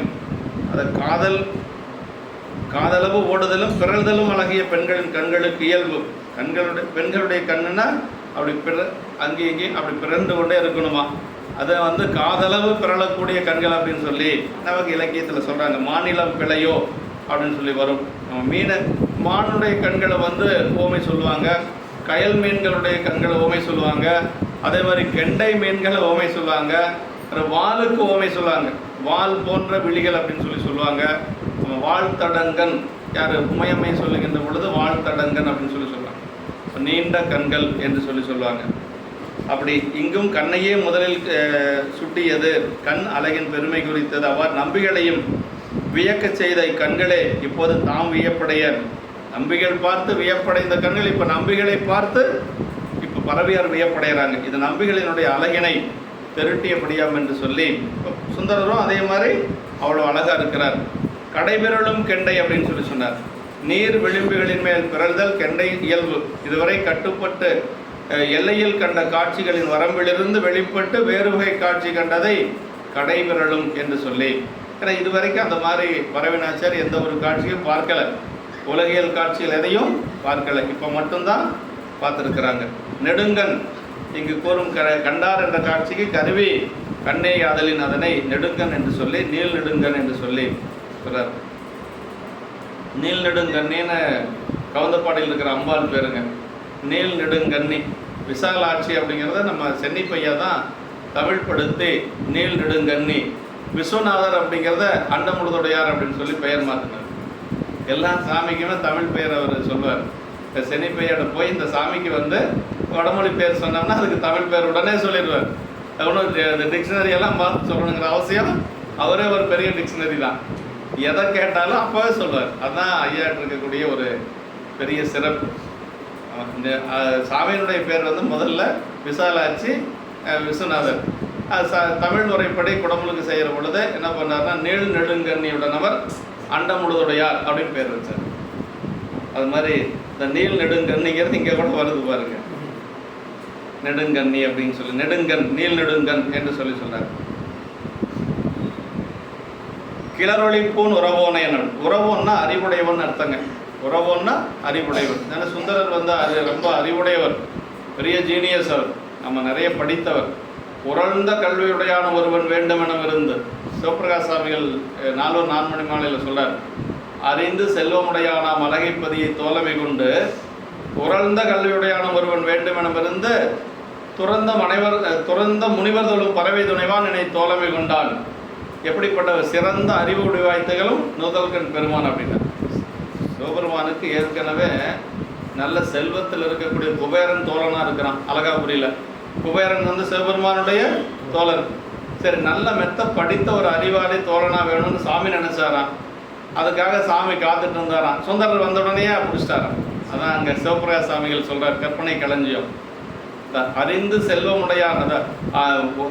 அறிந்து செல்வமுடையானாம் அழகைப்பதியை தோழமை கொண்டு, ஏற்கனவே தோழர் ஆயிட்டார் யாரு, குபேரன். அப்புறம் பார்த்தாரு, உறழ்ந்த கல்வியுடையானும் ஒருவன் வேண்டுமென இருந்து, அதுக்காக சாமி காத்துட்டு இருக்கிறார் பாருங்க.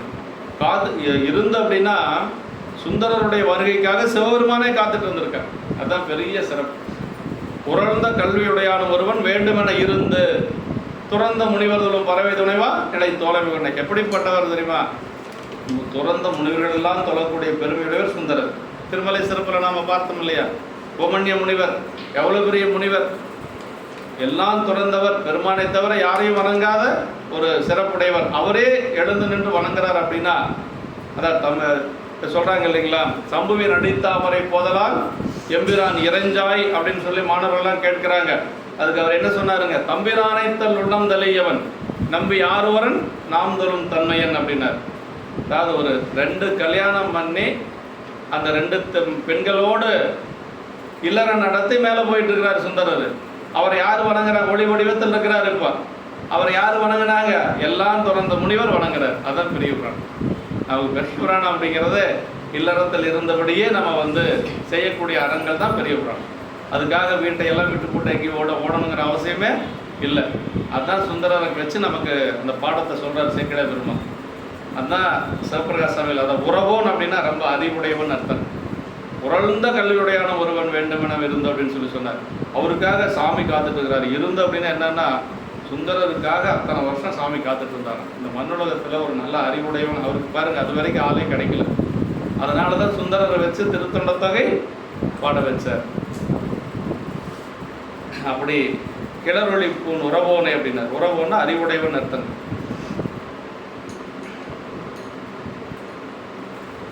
முன்னே அதை பறவையாரும் அவரை பார்த்துட்டாங்க.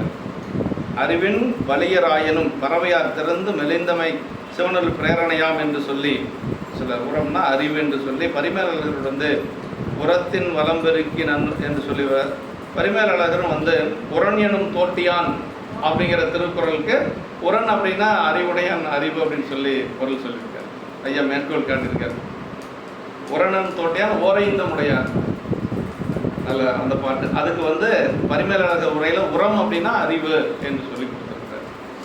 அதனால் இதுவரை கடை விரலாத கெண்டை இப்போது கண்டது அருளே அருளாலே அன்றி பிரிது ஒன்றால் அன்று என்பது. இப்போ பறவையார் கண்டதும் வந்து பெருமானுடைய திருவருள் தான் பார்க்க வச்சிருக்கு. இல்லைன்னா பறவையார் பார்க்க மாட்டாங்க, எதையும் பார்க்க மாட்டாங்க. கோயிலுக்கு வருவாங்க, போவாங்க, பணி செய்வாங்க, சாமி முன்னாடி சாமியுடைய திருவோலங்கள் நடந்து ஆடுவாங்க, பாடுவாங்க, அதோடு சரி. வேற எதையும் திரும்பியே பார்க்க மாட்டாங்க. அது அயலறியா மனம் விரும்பார் சேக்கிழ பெருமான். அப்படிப்பட்டவங்க பார்க்குறாங்கன்னு என்ன அர்த்தம்னா, பெருமானுடைய திருவருள் தான் அங்கே வேலை செஞ்சிருக்கு. அதுதான் காரணம். அப்படி அருளால் என்று சொல்லி பூங்கோயில் உள்ளவரை வணங்க போதுவார் அவ்வோர் போதும் போது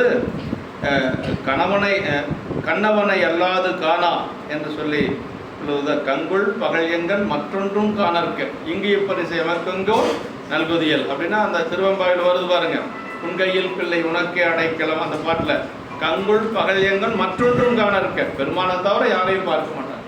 அப்படி இருக்கக்கூடிய அம்மா வந்து இவரை பார்த்துருக்கிறாங்க. வேறு ஒன்றையும் காணல் செய்யா. அது இங்கு உறவோனை கண்டது அவன் அருளியதே என்பார் அருளால் என்று சொல்லி இந்த உறவோனை சுந்தரரை பார்த்தது அருளால தான் பார்த்துருக்கிறாங்க. அயலறியா மனம் விரும்ப அவன் அருளையே அன்றி பிரிதொன்றில் சென்றறியாத மனத்தினிடத்தை இதனில் விருப்பம் செல்லுமாறு பிற நாயகரை அறியா மனமானது விரும்புதலாலும் என்பது ராமநாத செட்டியாருடைய உரை குறிப்பில் சொல்கிறாங்க. நம்ம பிற நாயகரை அறியா மனமானது விரும்புதலாலும் என்று சொல்லி வேற யாரையும் பார்க்காத பரவி நாச்சியார் இப்பொழுது சுந்தரரை மட்டும் பார்த்துருக்கிறாங்க.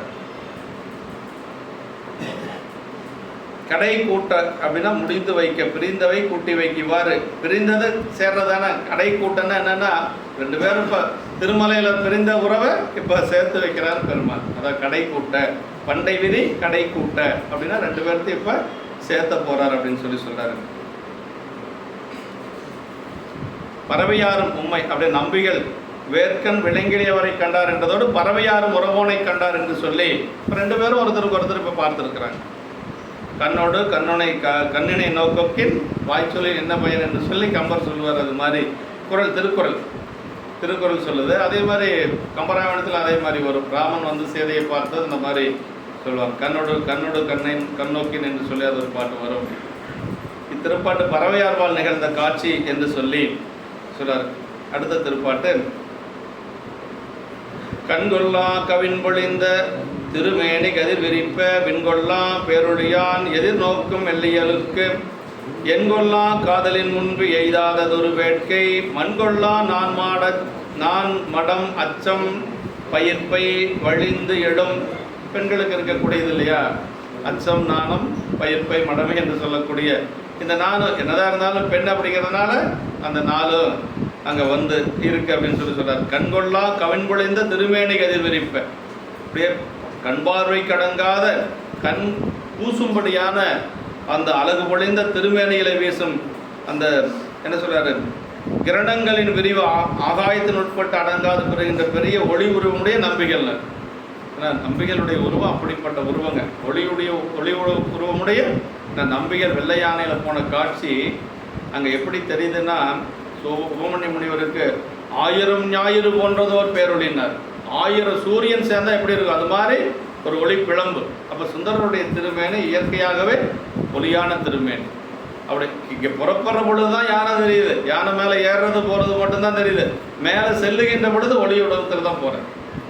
அதனால் வந்து அந்த சொல்கிறார், விண்கொள்ளா பேரொழியான் எதிர்நோக்கும் எள்ளியலும் என்று சொல்லி அப்படி அடங்காது பெறுகின்ற அந்த பெரிய ஒளி உருவமுடைய நம்பிகளை அவர் கண்ட நோக்குடன் ஒன்றுபட எதிரே நோக்குகின்ற மென்மையாக இயலை வாய்ந்த பறவையாருக்கு மனத்தில் அடக்க முடியாத காதலால், இப்போ அம்மாவுக்கு அதே மாதிரி அவருக்கு எப்படியோ அதே மாதிரி அம்மாவுக்கும் மனசில் வந்து அந்த மாதிரி ஒரு காதல் வந்துடுச்சு.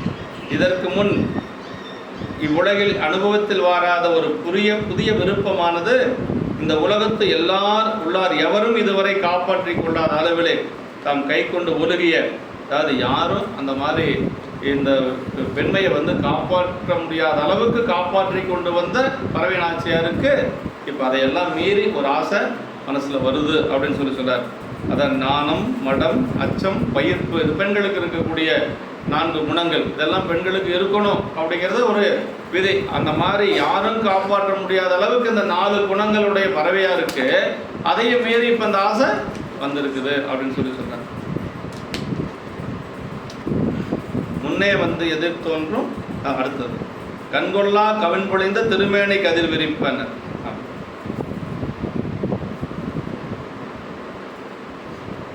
கண்பொழிந்த திருமேனி கண்கொள்ளா கதிர் விரிப்பு என்றது அழகிய மேனியானது.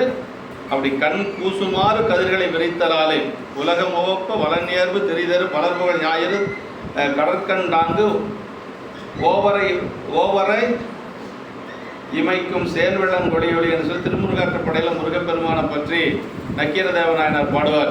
அது மாதிரி அந்த ஒளி அப்படி இருக்குதுங்க.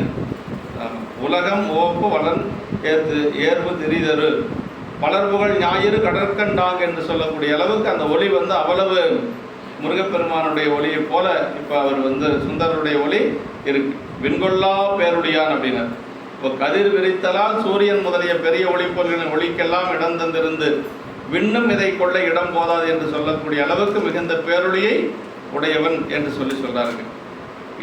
அவர் நோக்கோடு இவர் நோக்கு பொருந்த நோக்கியதால் எதிர்நோக்கு என்று சொல்லி சொல்றார். வேட்கை நாணம் மடம் அச்சம் பயிர்ப்பை வலிந்து எழலும் என்று சொன்னார். அப்படின்னா அதாவது ஒரு பெண் நாயகனை பெறும் முறையிலே நாணம் முதலியவற்றை இழுத்தல் இழுக்கு ஆகாது என்கின்ற சொல்லி ஒரு நாயகனை பெறுகின்ற பொழுது என்ன சொல்றாருன்னா, இந்த நாணம் முதலிய இந்த நான்கும் வந்து இழுப்பது வந்து இழத்தல் வந்து இழுக்காகாது. ஏன்னா ஒரு கணவனை அடையும் பொருட்டாக இதை இழக்கிறது ஒன்றும் பெரிய தவறில்லை என்று சொல்லி உரையாசிரியர் நமக்கு சொல்றாருங்க. அது சுந்தரருடைய அழகை பற்றி சொல்லுகின்ற பொழுது கடுத்தாட்கொண்ட புராணத்திலே நம்ம பார்த்தோம் இல்லைங்களா, அந்த நம்முடைய மணப்புத்தூருக்கு திருமண கோலத்தில் அந்த குதிரையில் வருவார். அப்படி குதிரையில் வருகின்ற பொழுது அந்த இவர் அந்த சடங்க விசுவாசரையருடைய மகளுடைய தோழிகள் எல்லாம் பேசிக்கொள்ளுவாங்க. என்ன பேசிக்கிறாங்க? கண்கள் எண்ணில்லாதன வேண்டும் காளையை காண என்பார், பெண்களில் உயர நோற்றால் சடங்கவி பேதை என்பார். அப்படின்னா இந்த இவனுடைய அழகை பார்ப்பதற்கு 2 கண்கள் போதாது, எண்ணில்லாத கண்கள் வேணும் அப்படின்னு சொல்லி பேசுகிறாங்க. நம்ம எல்லாத்த விட ரொம்ப புண்ணியம் செஞ்சது யாரு? சடங்கவியுடைய மகள் என்று சொல்லி அவங்கெல்லாம் பேசிக்குவாங்களாம். அது கூட பரவாயில்ல, அடுத்த பின்னாடி சொல்லுவாருங்க. அது வரைக்கும் குதிரை வந்து சுந்தரர் வரக்கூடிய குதிரை யோக குதிரை அப்படின்னு சொல்லி சொல்லுவார், யோக புறவின்னு சொல்லுவார். அப்படி குதிரை குதிச்சு வரும். அந்த பெண்கள் பகுதிக்கு வந்து நடந்து போச்சான். எல்லாரும் இவருடைய அழகை பார்த்து ரசிக்கணுமா. ஏன்னா திருமணம் ஆயிடுச்சுன்னா அடுத்தவனுடைய மனைவியை அடுத்தவனுடைய கணவனை ரசிக்க முடியாது. இதெல்லாம் அப்படி கொண்டு வராரு. தாண்டிய பரியும் நம்பால் தகுதியில் நடந்தது என்பார் அப்படின்னு சொல்லி சொல்லுவார் சேக்கிழார் பெருமான்.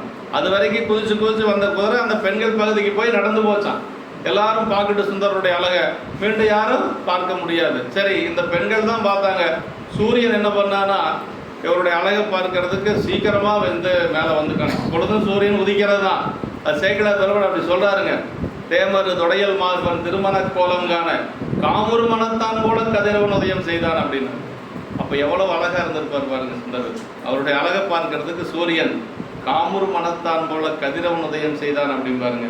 ஏன்னா திருமணம் நடக்க போறதில்லை, அதனால திருமண கோலம் காண அப்படின்பார். ரொம்ப நுட்பமா திருமணத்தை காணன்னு சொல்லலை, திருமண கோலம் காண, திருமண கோலத்தோட தானே வர்றாரு.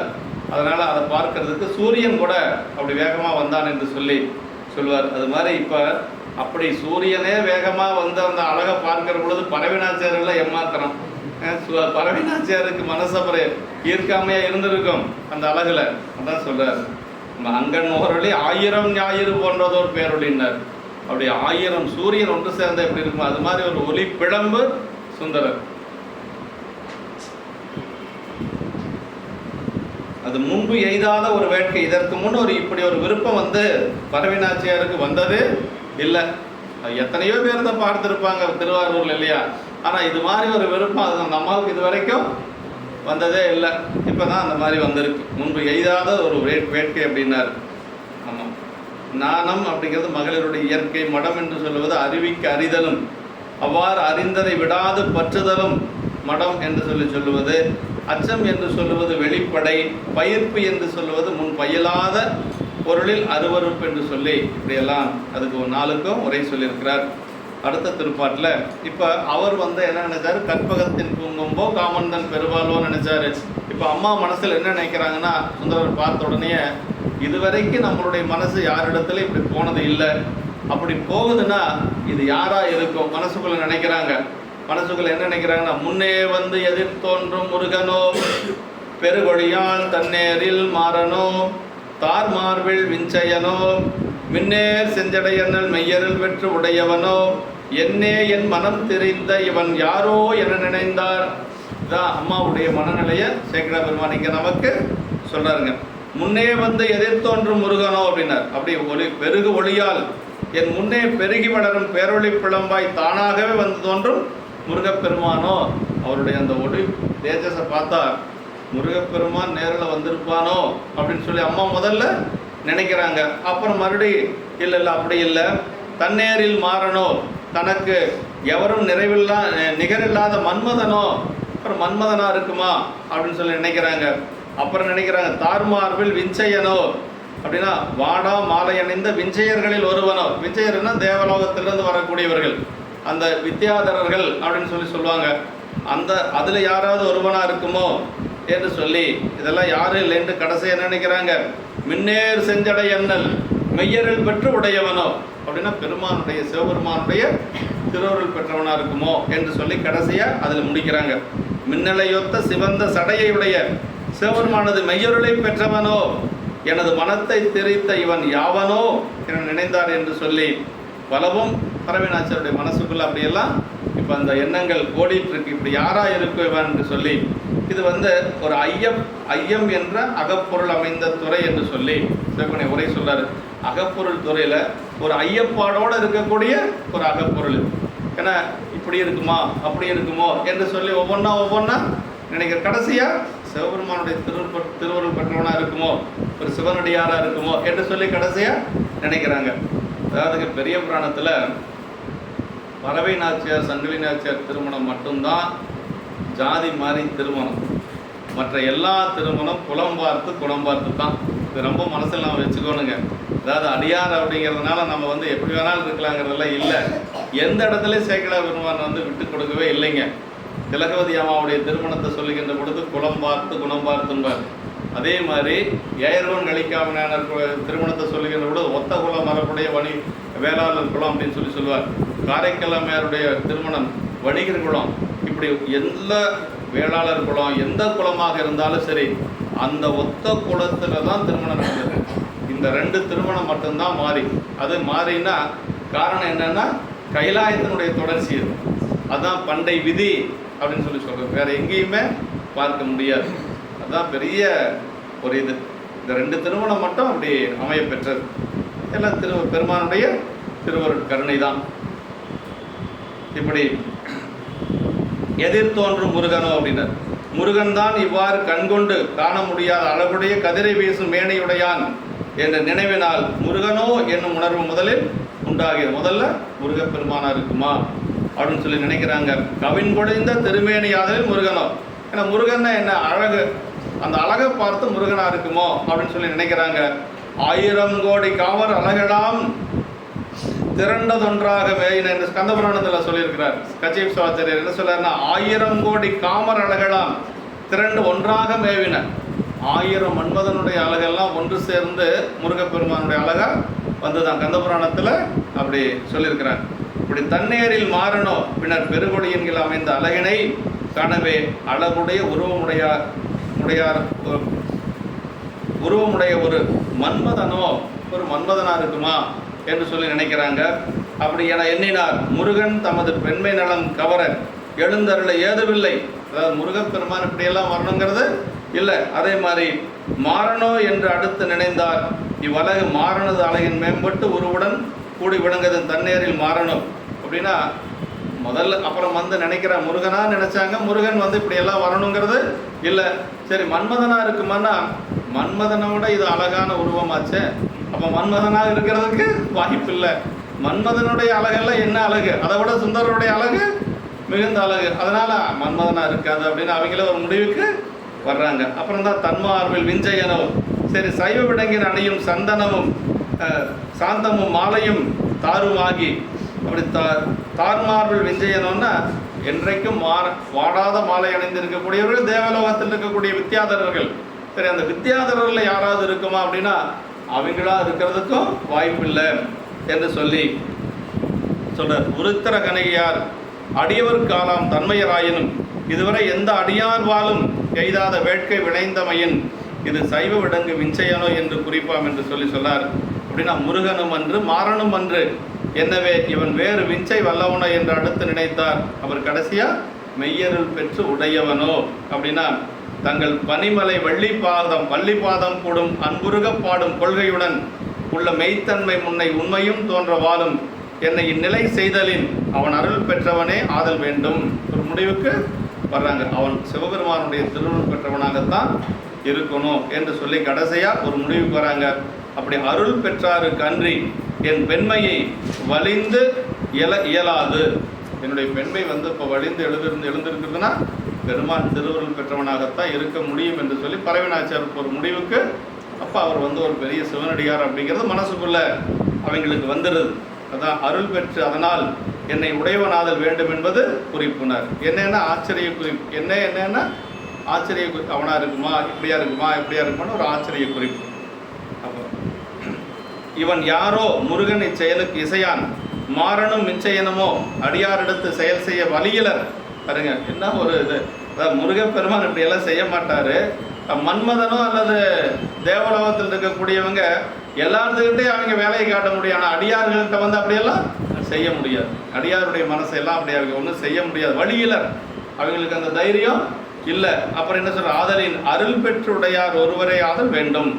அதனால சிவபெருமான் திருவுருள் பெற்றவராகத்தான் இருக்க முடியும். ஆயன் இவர் இன்னார் என்ற துணிவு வர மாட்டாமையின் யாரோ என்ற ஒரு நாயகனை பலர் மனத்தால் இந்நாட்டு தொன்று தொட்டு வந்த நெறியாதலின் இத்தலைவி முன்னே ஒவ்வொரு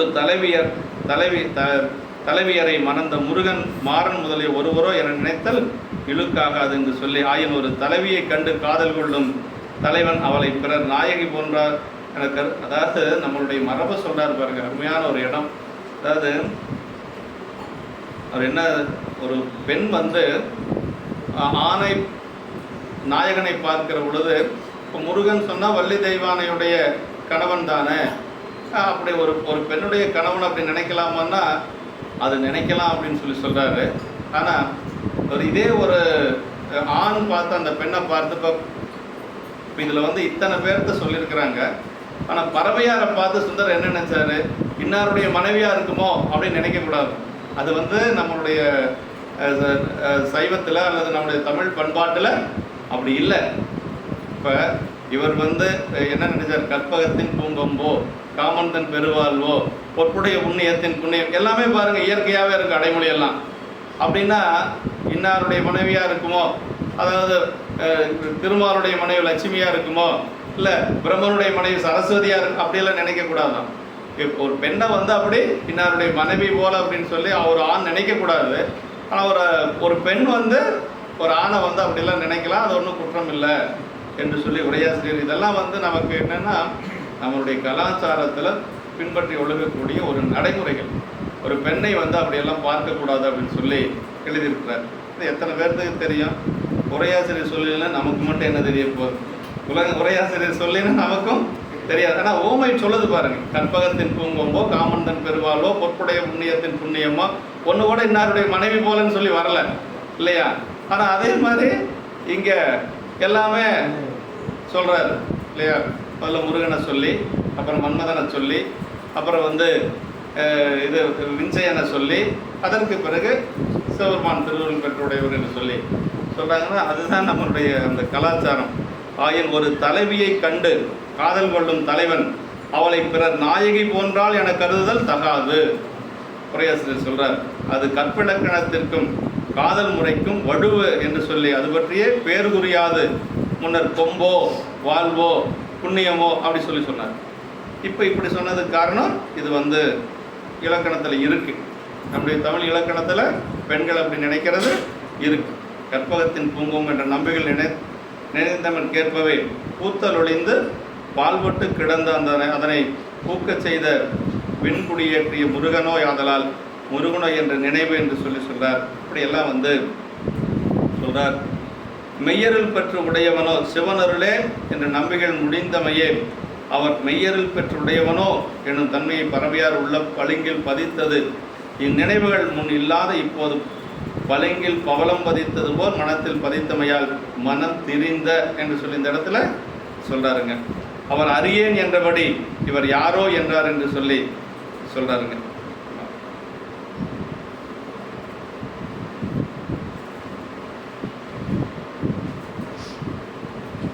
அடுத்த திருப்பாட்டில் இப்போ ரெண்டு பேரும் ஒருத்தருக்கு ஒருத்தர் பார்த்துட்டாங்க இல்லையா? பார்த்ததுக்கு பிறகு அவங்களை பற்றி சொல்றாரு பாருங்க. அண்ணலவன் தன்மருங்கே அளவிறந்த காதலினால் உள் நிறையும் குணநான்கும் ஒரு உடை சாய்ந்தன எனினும் வண்ணமலர் கருங்குந்தல் மடக்கொடியை வடிதாக்கி கண்ணுதலை தொழுமன்பே கை கொண்டு செலவிப்ப. இப்படி பார்த்தாலும் கூட ஆனால் அந்த அம்மாவுக்கு பெருமானை வழிபாடு செய்யணுங்கிற எண்ணம் கொஞ்சம் கூட மாறல. அதுதான் பெரிய சிறப்பு. இப்படியெல்லாம் பார்த்ததுனால மனசு ஏதாவது மாறி போய் சாமி கும்பிடாம வேற ஏதாவது பண்ணாங்களன்னா அப்படியெல்லாம் இல்லை. அதான் இந்த பாட்டில் சொல்றாருங்க. இப்படி இருந்தாலும் கூட அந்த மனநிலை அப்படி இருந்தாலும் கூட கடைசியாக பாரு, கண்ணுதலை தொழுமன்பே கை கொண்டு செலவிப்பேன். இப்போ அவங்களுடைய எண்ணமெல்லாம் எப்படி இருக்கு? பெருமான வழிபாடு செய்யணும் அப்படிங்கிற எண்ணம் தான் மேலோங்கி இருக்கு. வந்தாங்க, பார்த்தாங்க, மனசில் நினைச்சாங்க, அதோட முடிஞ்சு போச்சு. இப்போ பழையபடிக்கு பெருமான வழிபாடு செய்யறதுக்கு போறாங்க. அதான் சொல்றார், அண்ணாளவன் தன்மருங்கே அளவிறந்த காதலினால். அப்போ பெருமையுடையாராகிய நம்பிகளிடத்தை கொண்ட எல்லையில்லாத காதல் காரணமாக முன்னே தமது மனத்திலே நிறைவு பெற்றிருந்த முதலிய பெண்மை குணங்கள் 4ம் ஒரு பக்கமாக சாய்ந்து ஒதுங்கின போதிலும், இப்போ இந்த அச்சம், நாணம், பயிர்ப்பெல்லாம் போயிடுச்சு. இப்போ மனம் எல்லாம் போயிடுச்சு. போய் இப்போ அதுக்கு மேலே அதை அடிப்படுத்தி அந்த காதல் அப்படிங்கிற உணர்வு மேலே வந்திருக்குது. வந்தாலும் கூட அழகிய மலரின் மனம் வண்ணமலர் கருங்கூந்தல் மடக்கூடிய வழிதாக்கி, அந்த அழகிய மலரின் மனம் பொருந்திய கரிய கூந்தலுடைய மடமையுடைய கொடி போன்ற பறவையாரை வலிமையுடையவராக ஆக்குவித்து என்ன சொல்றார் பாருங்க, இந்த கண்ணுதலை தொழுமன்பே கை கொண்டு செலவுப்பனர். அதான் ரொம்ப முக்கியங்க. எந்த நிலையிலும் பெருமானை வழிபாடு செய்யறத விடவே இல்லை அவங்க. அதான் சொல்றார், அப்படி நெற்றிக்கண்ணையுடைய பெருமானை சென்று தொழ வேண்டும் என்ற இறை அன்பே பற்றுக்கோடாக பிடித்து கொண்டு செல்லும்படி அப்படி வழிப்படுத்தி கொண்டு போக என்று சொல்லி, அப்போ இந்த நிலையிலையும் கூட பெருமானை வழிபாடு செய்யணுங்கிற எண்ணம் தான் மேலோங்கி இருக்குது இல்லைங்களா? அதான் இந்த இடத்துல சொல்ற. அதான் இந்த அடியார்களுக்கு இருக்கக்கூடிய அந்த உரைப்பு.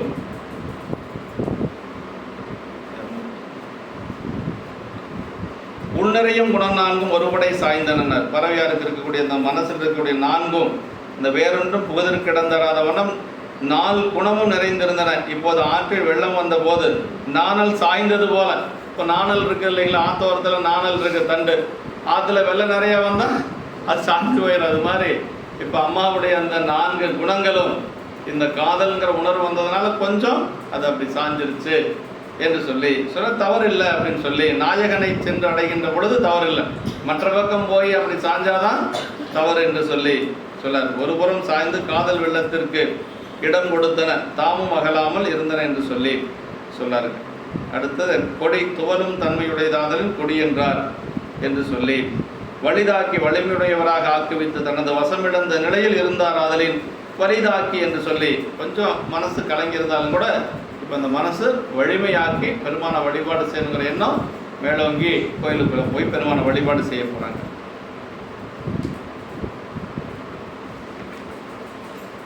ரெண்டுமே பாருங்க, ரெண்டுமே சொல்லணும்னா கற்பகத்தின் பூங்கொம்போன்னு சுந்தரர் மனசில் நினைக்கிறார். இதே பறவையார் முன்னே எதிர் தோன்றும் முருகனோன்னு நினைக்கிறாங்க. அதே காமனின் பெருவாழ்வோன்னு சுந்தரர் நினைக்கிறார். அம்மா என்ன நினைக்கிறாங்க, மாறனோ மன்மதனாக இருக்குமோ அப்படின்னு சொல்லி நினைக்கிறாங்க.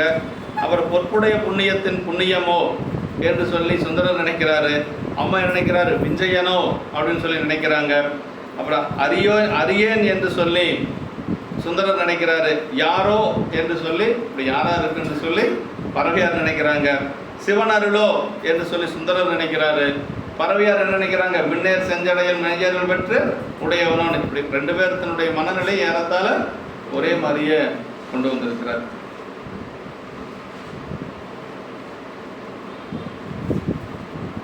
உள்நிறையும் குணம் 4 கொடினா துவலும் தன்மையுடையதாதலின் கொடி என்று சொல்லி சொல்றார். வலிதாக்கி வலிமையுடையவராக ஆக்குவித்து தனது வசமிழந்த நிலையில் இருந்தாராதலின் வலிதாக்கி என்று சொல்லி, கண்ணுதலை தொழுமன்பு தம் மனத்தை மாறுபடுத்திய மாறன் செயலுக்கு மருந்து அவனை எரித்த கண்களையுடைய இறைவனே ஆதலின் அக்குறிப்பு பறவையார் மனத்தில் தோன்றவே செல்லும் வழி பெற்றார் ஆதலின் கண்ணுதலை தொழுமன்பே உயிர்ப்பு என்று சொல்லி, அப்படி பெருமானை வழிபாடு செய்வதற்காக உள்ள மீண்டும் கோயிலுக்குள்ள தான் போகிறாங்க. கை கொண்டு செலவுயிப்பு என்று சொல்லி சொன்னார். அடுத்த திருப்பாட்டில் பாங்கோடி சிலை வளைத்து படையனங்கள் விடுபானம் தாங்கோழி எம்மருங்கும் தடை செய்ய மடவரலும் தேங்கோதை மலர்குளம் மேல் சிறை வண்டு கலந்தார்ப்ப பூங்கோயில் அமர்ந்து விரான் பொற்கோயில் போய் புகுந்தால். கோயிலுக்குள்ளே போய் புகுந்துட்டாங்க. அப்படியே வழிபாடு செய்து கொண்டு பறவையார் எங்கே இருக்கிறாங்க, இப்போ கோயிலுக்குள்ளே இருக்கிறாங்க. அப்படி பாங்கோடி சிலை வளைத்து படையனங்கள் விடுபானம் தாங்கோழி எம்பெருங்கும் தடை செய்ய மடவரலும்னார். அப்படி சுற்றும் ஓடிப்போய் வில்லை வளைத்து போர் நிலையனாகிய மன்மதன் எய்யும் அம்புகள் பலவும் கூடி தம்மை சுற்றி கொண்டு எப்பக்கமும் தடை செய்யவும்னார். கொஞ்சம் அவங்களுக்கு அந்த காதல் உணர்வு மனசுக்குள்ள வந்துருச்சு. அதனால எப்பக்கம் தடை செய்யவும் அந்த தடைகளை அன்பு கை கொண்டு துணையால் கடந்து பறவையாரும் கூந்தலில் அணிந்த தேன் பொருந்திய புதிய மலர்களாகிய கோதையின் மேல் சிறகருடைய வண்டுகள் சேர்ந்து பாடிக்கொண்டிருக்க சென்று பூங்கோயில் என்ற ஆலயத்தை எழுந்தருளி இறைவனது திரு ஆலயத்துள்ளே போய் புகுந்தார் என்று சொல்லி, அப்படி இப்போ பூங்கோயில் என்று சொல்லக்கூடிய ஆரூர் கோயிலுக்குள்ள பரவணியாச்சார் சென்று அங்கே உள்ளே புகுந்திருக்கிறார். விளக்க உரையில் மடவாள்னா பெண், மடமை உடையாள் என்று சொல்லி மடவரல் என்று சொல்லி சொல்கிறார். இவள் மடவரலே ஆயினும் இவளை கை கொண்ட அன்பின் துணையாலே புகுந்தாள் என்று குறிப்பு காட்டு என்று சொல்லி, இறைவனை தொழும் அன்பே அம்மையாரிடத்து மேலோங்கி இருந்தது. அதுதான் பெரிய சுந்தரரும் அதே மாதிரி தாங்க. திருமணமான புதிதில் கூட அவர் இருந்த இடத்தை சொல்லுகின்ற பொழுது ஒரு பெரிய, அவர் திருமணம் ஆன புதுசில் எங்கே இருக்கிறார் அப்படின்னா ஒரு பெரிய குளம், அந்த குளத்துக்கு பக்கத்தில் ஒரு சோலை, அந்த சோலைக்கு பக்கத்தில் ஒரு அழகான ஒரு என்ன சொல்கிறது ஒரு பெரிய மாளிகை, அந்த மாளிகையில் சுகமான ஒரு இருக்கை, இப்படியெல்லாம் அவர் இருக்கிறார் திருமணம் ஆன புதுசில். ஆனால் அதையெல்லாம் இழிந்து பூங்கோயில் சென்றார் அப்படின்னு சொல்லி சேக்கிழ பெருமான் அதையெல்லாம் ஒரு பொருளாகவே அவர் கருதலையா. அப்போவே பெருமானை வழிபாடு இழிந்து அப்படின்னு சொல்லி சொல்லுவார். தவிசிலிருந்து அப்படின்னு சொல்லி சொல்லுவார். தவிஸ் அப்படின்னா இருக்கை, அதில் எல்லாம் இருந்து அதெல்லாம் இழிந்து அப்படின்னா அதெல்லாம் ஒரு பெருசாக அவர் எடுத்துக்கலை. பெருமானை வழிபாடு செய்கிறதுல தான் அவர் மனசு முழுக்க இருந்தது. என்ன வயசு அவருக்கு? 16 வயசுங்க. 16 வயசில் இருக்கக்கூடிய ஒருவருக்கு அப்படி இருக்குதுன்னா பெருமான் மேலே அளவற்ற அன்புடையவன். அதான் தம்பிரானை தன் உள்ளம் தலையவன் அப்படின்னு சொல்லி உபமன்யு முனிவர் சொல்கிறார். உள்ளம் தலையவன்னா சும்மா போகிறது கும்பிட்றது வர்றது இல்லைங்க, எப்பொழுதும் பெருமான உள்ளுக்குள்ளேயே வச்சிருக்கிறது. நாயகன் சேவடி தெய்வரும் சிந்தையும் நைந்துருகி பாய்வது போல் அன்பு நீர் பொழிகன்னு யாரை சொல்கிறாங்க? அப்பர் சாமிகள். அப்பர் சாமி எப்படி வச்சிருப்பாருன்னா உள்ளுக்குள்ள ஒரு மனைவி தன்னுடைய கணவனை எப்படி உள்ளுக்குள்ள வச்சிருப்பாரோ அது மாதிரி வச்சிருப்பாராம் அப்பர் சாமி.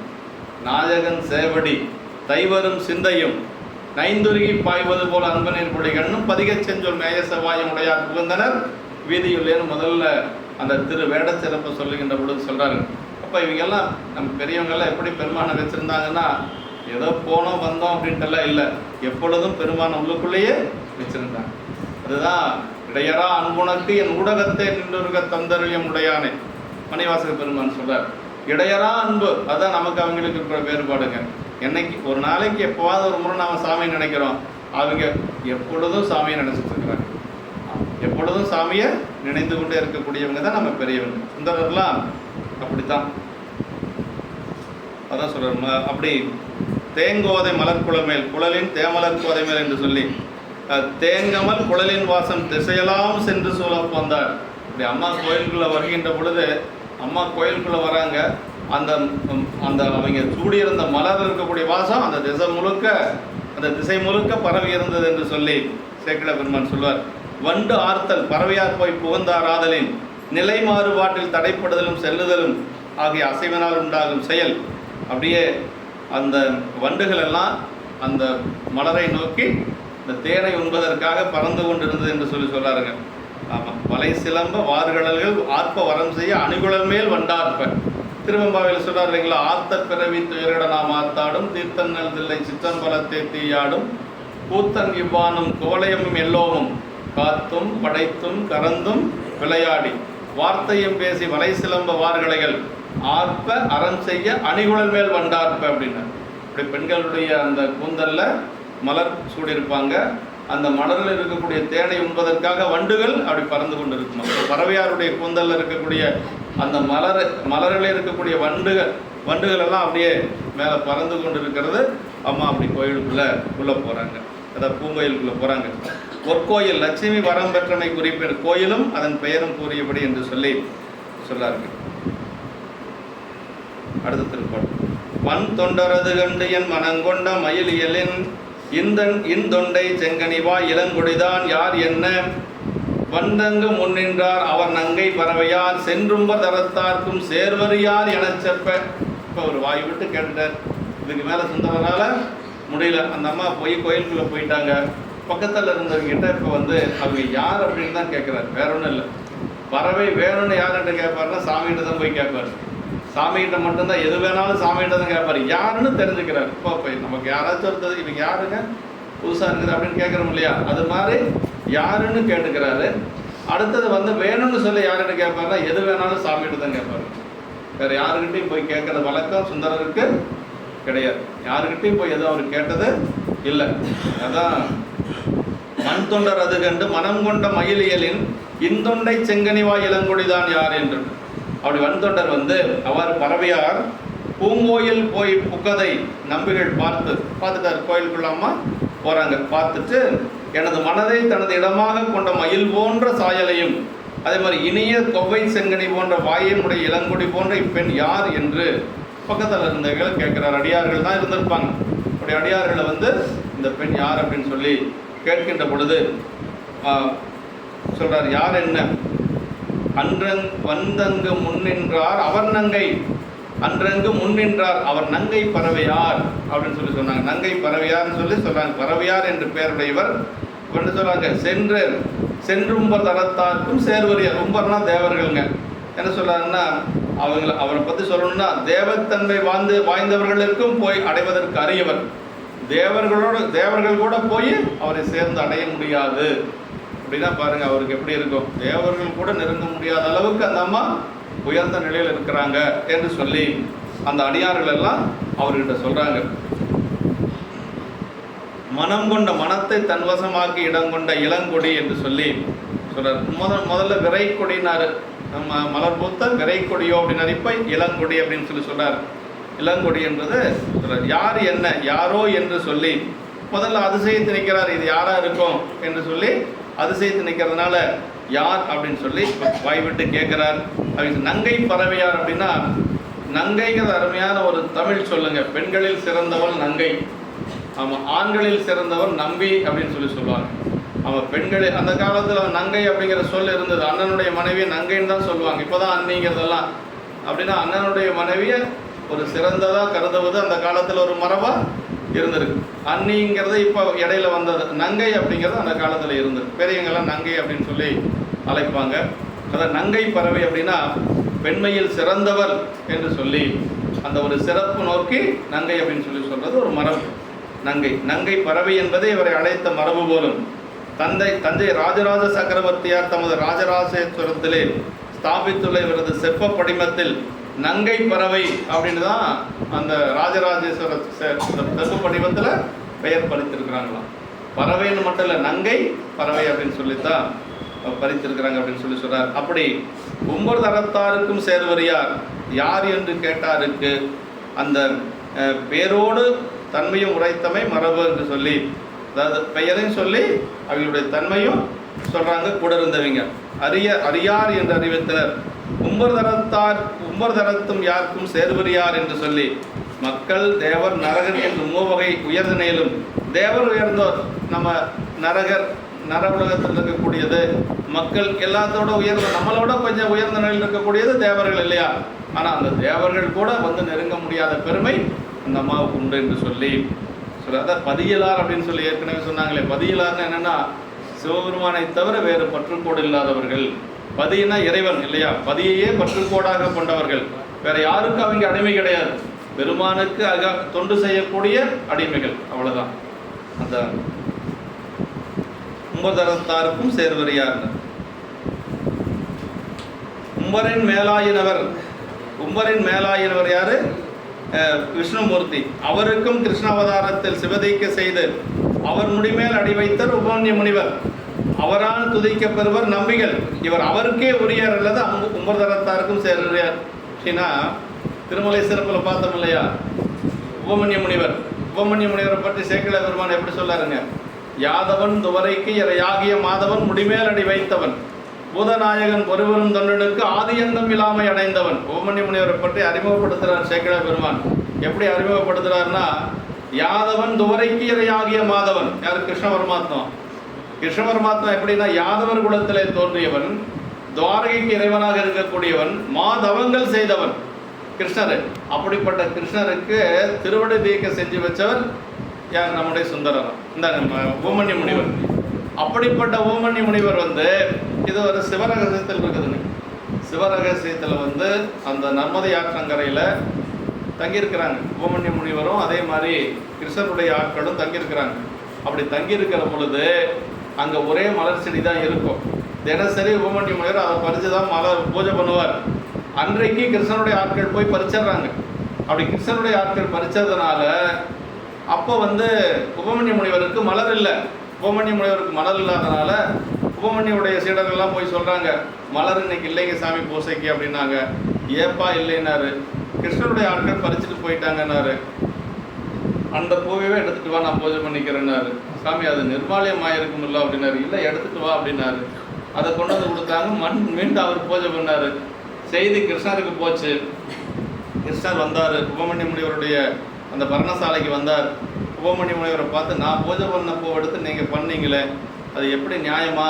அது வந்து நிர்மாலயம் ஆகிருக்குமில்ல, பெருமானுக்கு ஒரு முறை சாற்றிய மலர் மீண்டும் சாற்றக்கூடாதுன்னு விதி இருக்குல்ல அப்படின்னு சொல்லி சொன்ன பொழுது தான் அப்போ உபமன்ய முனிவர் கேட்குறாரு, நீங்கள் வைதிக முறைப்படி தீக்கை வாங்கி தான் பூஜை பண்ணணும், நீங்கள் யாருக்கிட்ட தீக்கை வாங்கினீங்க அப்படின்னு சொல்லி சொல்லுகின்ற பொழுது, நான் தீக்கை வாங்கலை அப்படின்னு சொல்லி கிருஷ்ணர் சொல்கிறாரு. நான் கிருஷ்ணர் நானே தீட்சை வாங்கணுமாண்ணா? ஆமாம், நீ தீட்சை வாங்கணுங்கிறாரு. யார்? உபமன்ய முனிவர். எப்படி சொல்கிறேன்னாரு, நீங்கள் போட்ட மலர் சாமியுடைய திருவடிக்கு போகலைங்கிறாரு. எப்படி நிரூபிக்க முடியுமாங்கிறாரு. காட்டுறேன் வாங்கன்னு சொல்லி காட்டுறாரு. அந்த மலர் பெருமானுடைய திருவடியில் இல்லை. அப்போ தான் கிருஷ்ணன் பார்க்கிறார், ஓ நம்ம போட்ட மலர் பெருமான் ஏற்றுக்கொள்ளலை அப்படின்னு சொல்லி என்ன செய்கிறாருன்னா, சரி நீங்களே எனக்கு தீட்சை பண்ணி வைங்க அப்படின்னு சொல்லி யார் கேட்குறா? கிருஷ்ண பரமாத்மா கேட்குறாரு. கிருஷ்ண பரமாத்மாவுக்கு தீட்சை பண்ணி வச்சு திருவடி தீக்கையும் கொடுக்குறாரு. யார்? உபமன்ய முனிவர். அதைத்தான் திருமலை சிறப்பில் சொல்கிறார் 8வது பாட்டில். நம்ம பார்த்துட்டோம், உங்களுக்கு நினைவு இருக்குதுன்னு தெரியல. யாதவன் துவரைக்கு இறையாகிய மாதவன் முடிமேல் அடி வைத்தவன் அப்படின்னார். அப்போ கிருஷ்ண பரமாத்மாவுடைய திருமுடி மேலேயே திருவடியை வச்சவர் உபமன்ய முனிவர். அந்த உபமன்ய முனிவரே வணங்கினது யாரை? சுந்தரரை வணங்குறாரு. அப்படி அந்த சுந்தரரை வணங்கக்கூடிய, அந்த சுந்தரரை திருமணம் செய்யக்கூடிய பறவை நாச்சியார், அதுதான் 9 அறத்தார்க்கும் சேர்வரியார் அப்படின்னார். அப்போ தேவர்கள் எல்லாம் வணங்கக்கூடிய பெருமையுடையவர் நம்பிகள் அப்படின்னு சொல்லி, நம்பிகளும் பறவையாரும். அது காரணம் சொல்லணும் இல்லையா? சும்மா தேவர்களும் வணங்கக்கூடிய பெருமைனா என்ன பெருமை? தேவரெல்லாம் தேவருக்கே தீட்சை கொடுத்த, கிருஷ்ண பரமாத்மாவுக்கே தீட்சை கொடுத்த உபமன்ய முனிவர் சுந்தரரை வணங்கியிருக்கிறாரு. அந்த சுந்தரருக்கு நாயகையா இந்த அம்மா போக போகிறாங்க. அதனால் இந்த அம்மா வந்து இந்த தேவர்கள் கூட நெருங்க முடியாது என்று சொல்லி அங்கே சொல்கிறார். இந்த உம்பரின் மேலாயினவர் விஷ்ணுமூர்த்தி, அவருக்கும் கிருஷ்ணாவதாரத்தில் சிவதீக்க செய்து அவர் முடிமேல் அடி வைத்த உபமன்ய முனிவர், அவரால் துதிக்கப்பெறுவர் நம்பிகள், அவர் இவர்க்கே உரியர் அல்லது உம்பர் நாயகருக்கும் சேர்வரியார். அது உபமன்ய முனிவர் எப்படிப்பட்டவர்னா, சம்புவின் அடித்தாமரை போதலால் எம்பிரான் இறைஞ்சாய், சிவபெருமானை தவிர யாரையும் வணங்காதவர் உபமன்ய முனிவர். அப்படிப்பட்ட உபமன்ய முனிவர் சுந்தரரை பார்த்து வணங்குறார். அப்போ சுந்தரர் எவ்வளோ பெரியவராக இருப்பார். சுந்தரர் அப்போ அதுதான் தொடர்ந்த முனிவர் தொடும் பறவை துணைவான்னு சிவபிரகாஷ் சுவாமிகள் பாடினார். இப்போ எல்லாம் ஒரு காரணத்தோட எல்லாமே நமக்கு வந்து புராணத்தில் சொல்லப்பட்டிருக்கு, பெரிய புராணத்தில் சொல்லப்பட்டிருக்கு அப்படிங்கிறது தான். ஆக்சுவலி இந்த அளவுக்கு நாம் வந்து இந்த பாடலோட இன்று நிறைவு செய்து கொண்டு அடுத்த வாரம் நாம் மீண்டும் சிந்திக்கலாம். என்றும் இன்பம் பெருகும் இயல்பினால் ஒன்று காதலித்து உள்ளமும் ஓங்கிட மன்றுளார் அடியார் அவர் வான்புகள் நின்றதெங்கும் நிலவி உலகலாம். வான்முகில் வளாது பெய்க மலிவலம் சுரக்க மன்னன் போன்முறை அரசு செய்ய குறைவிலாது உயிர்கள் வாழ்க. நான்மறை அறங்கள் உங்க நற்றவம் வெள்ளி மல்க. மேன்மைகள் சைவநீதி விளங்குக உலகமெல்லாம். மேன்மைகள் சைவநீதி விளங்குக உலகமெல்லாம். மேன்மைகள் சைவநீதி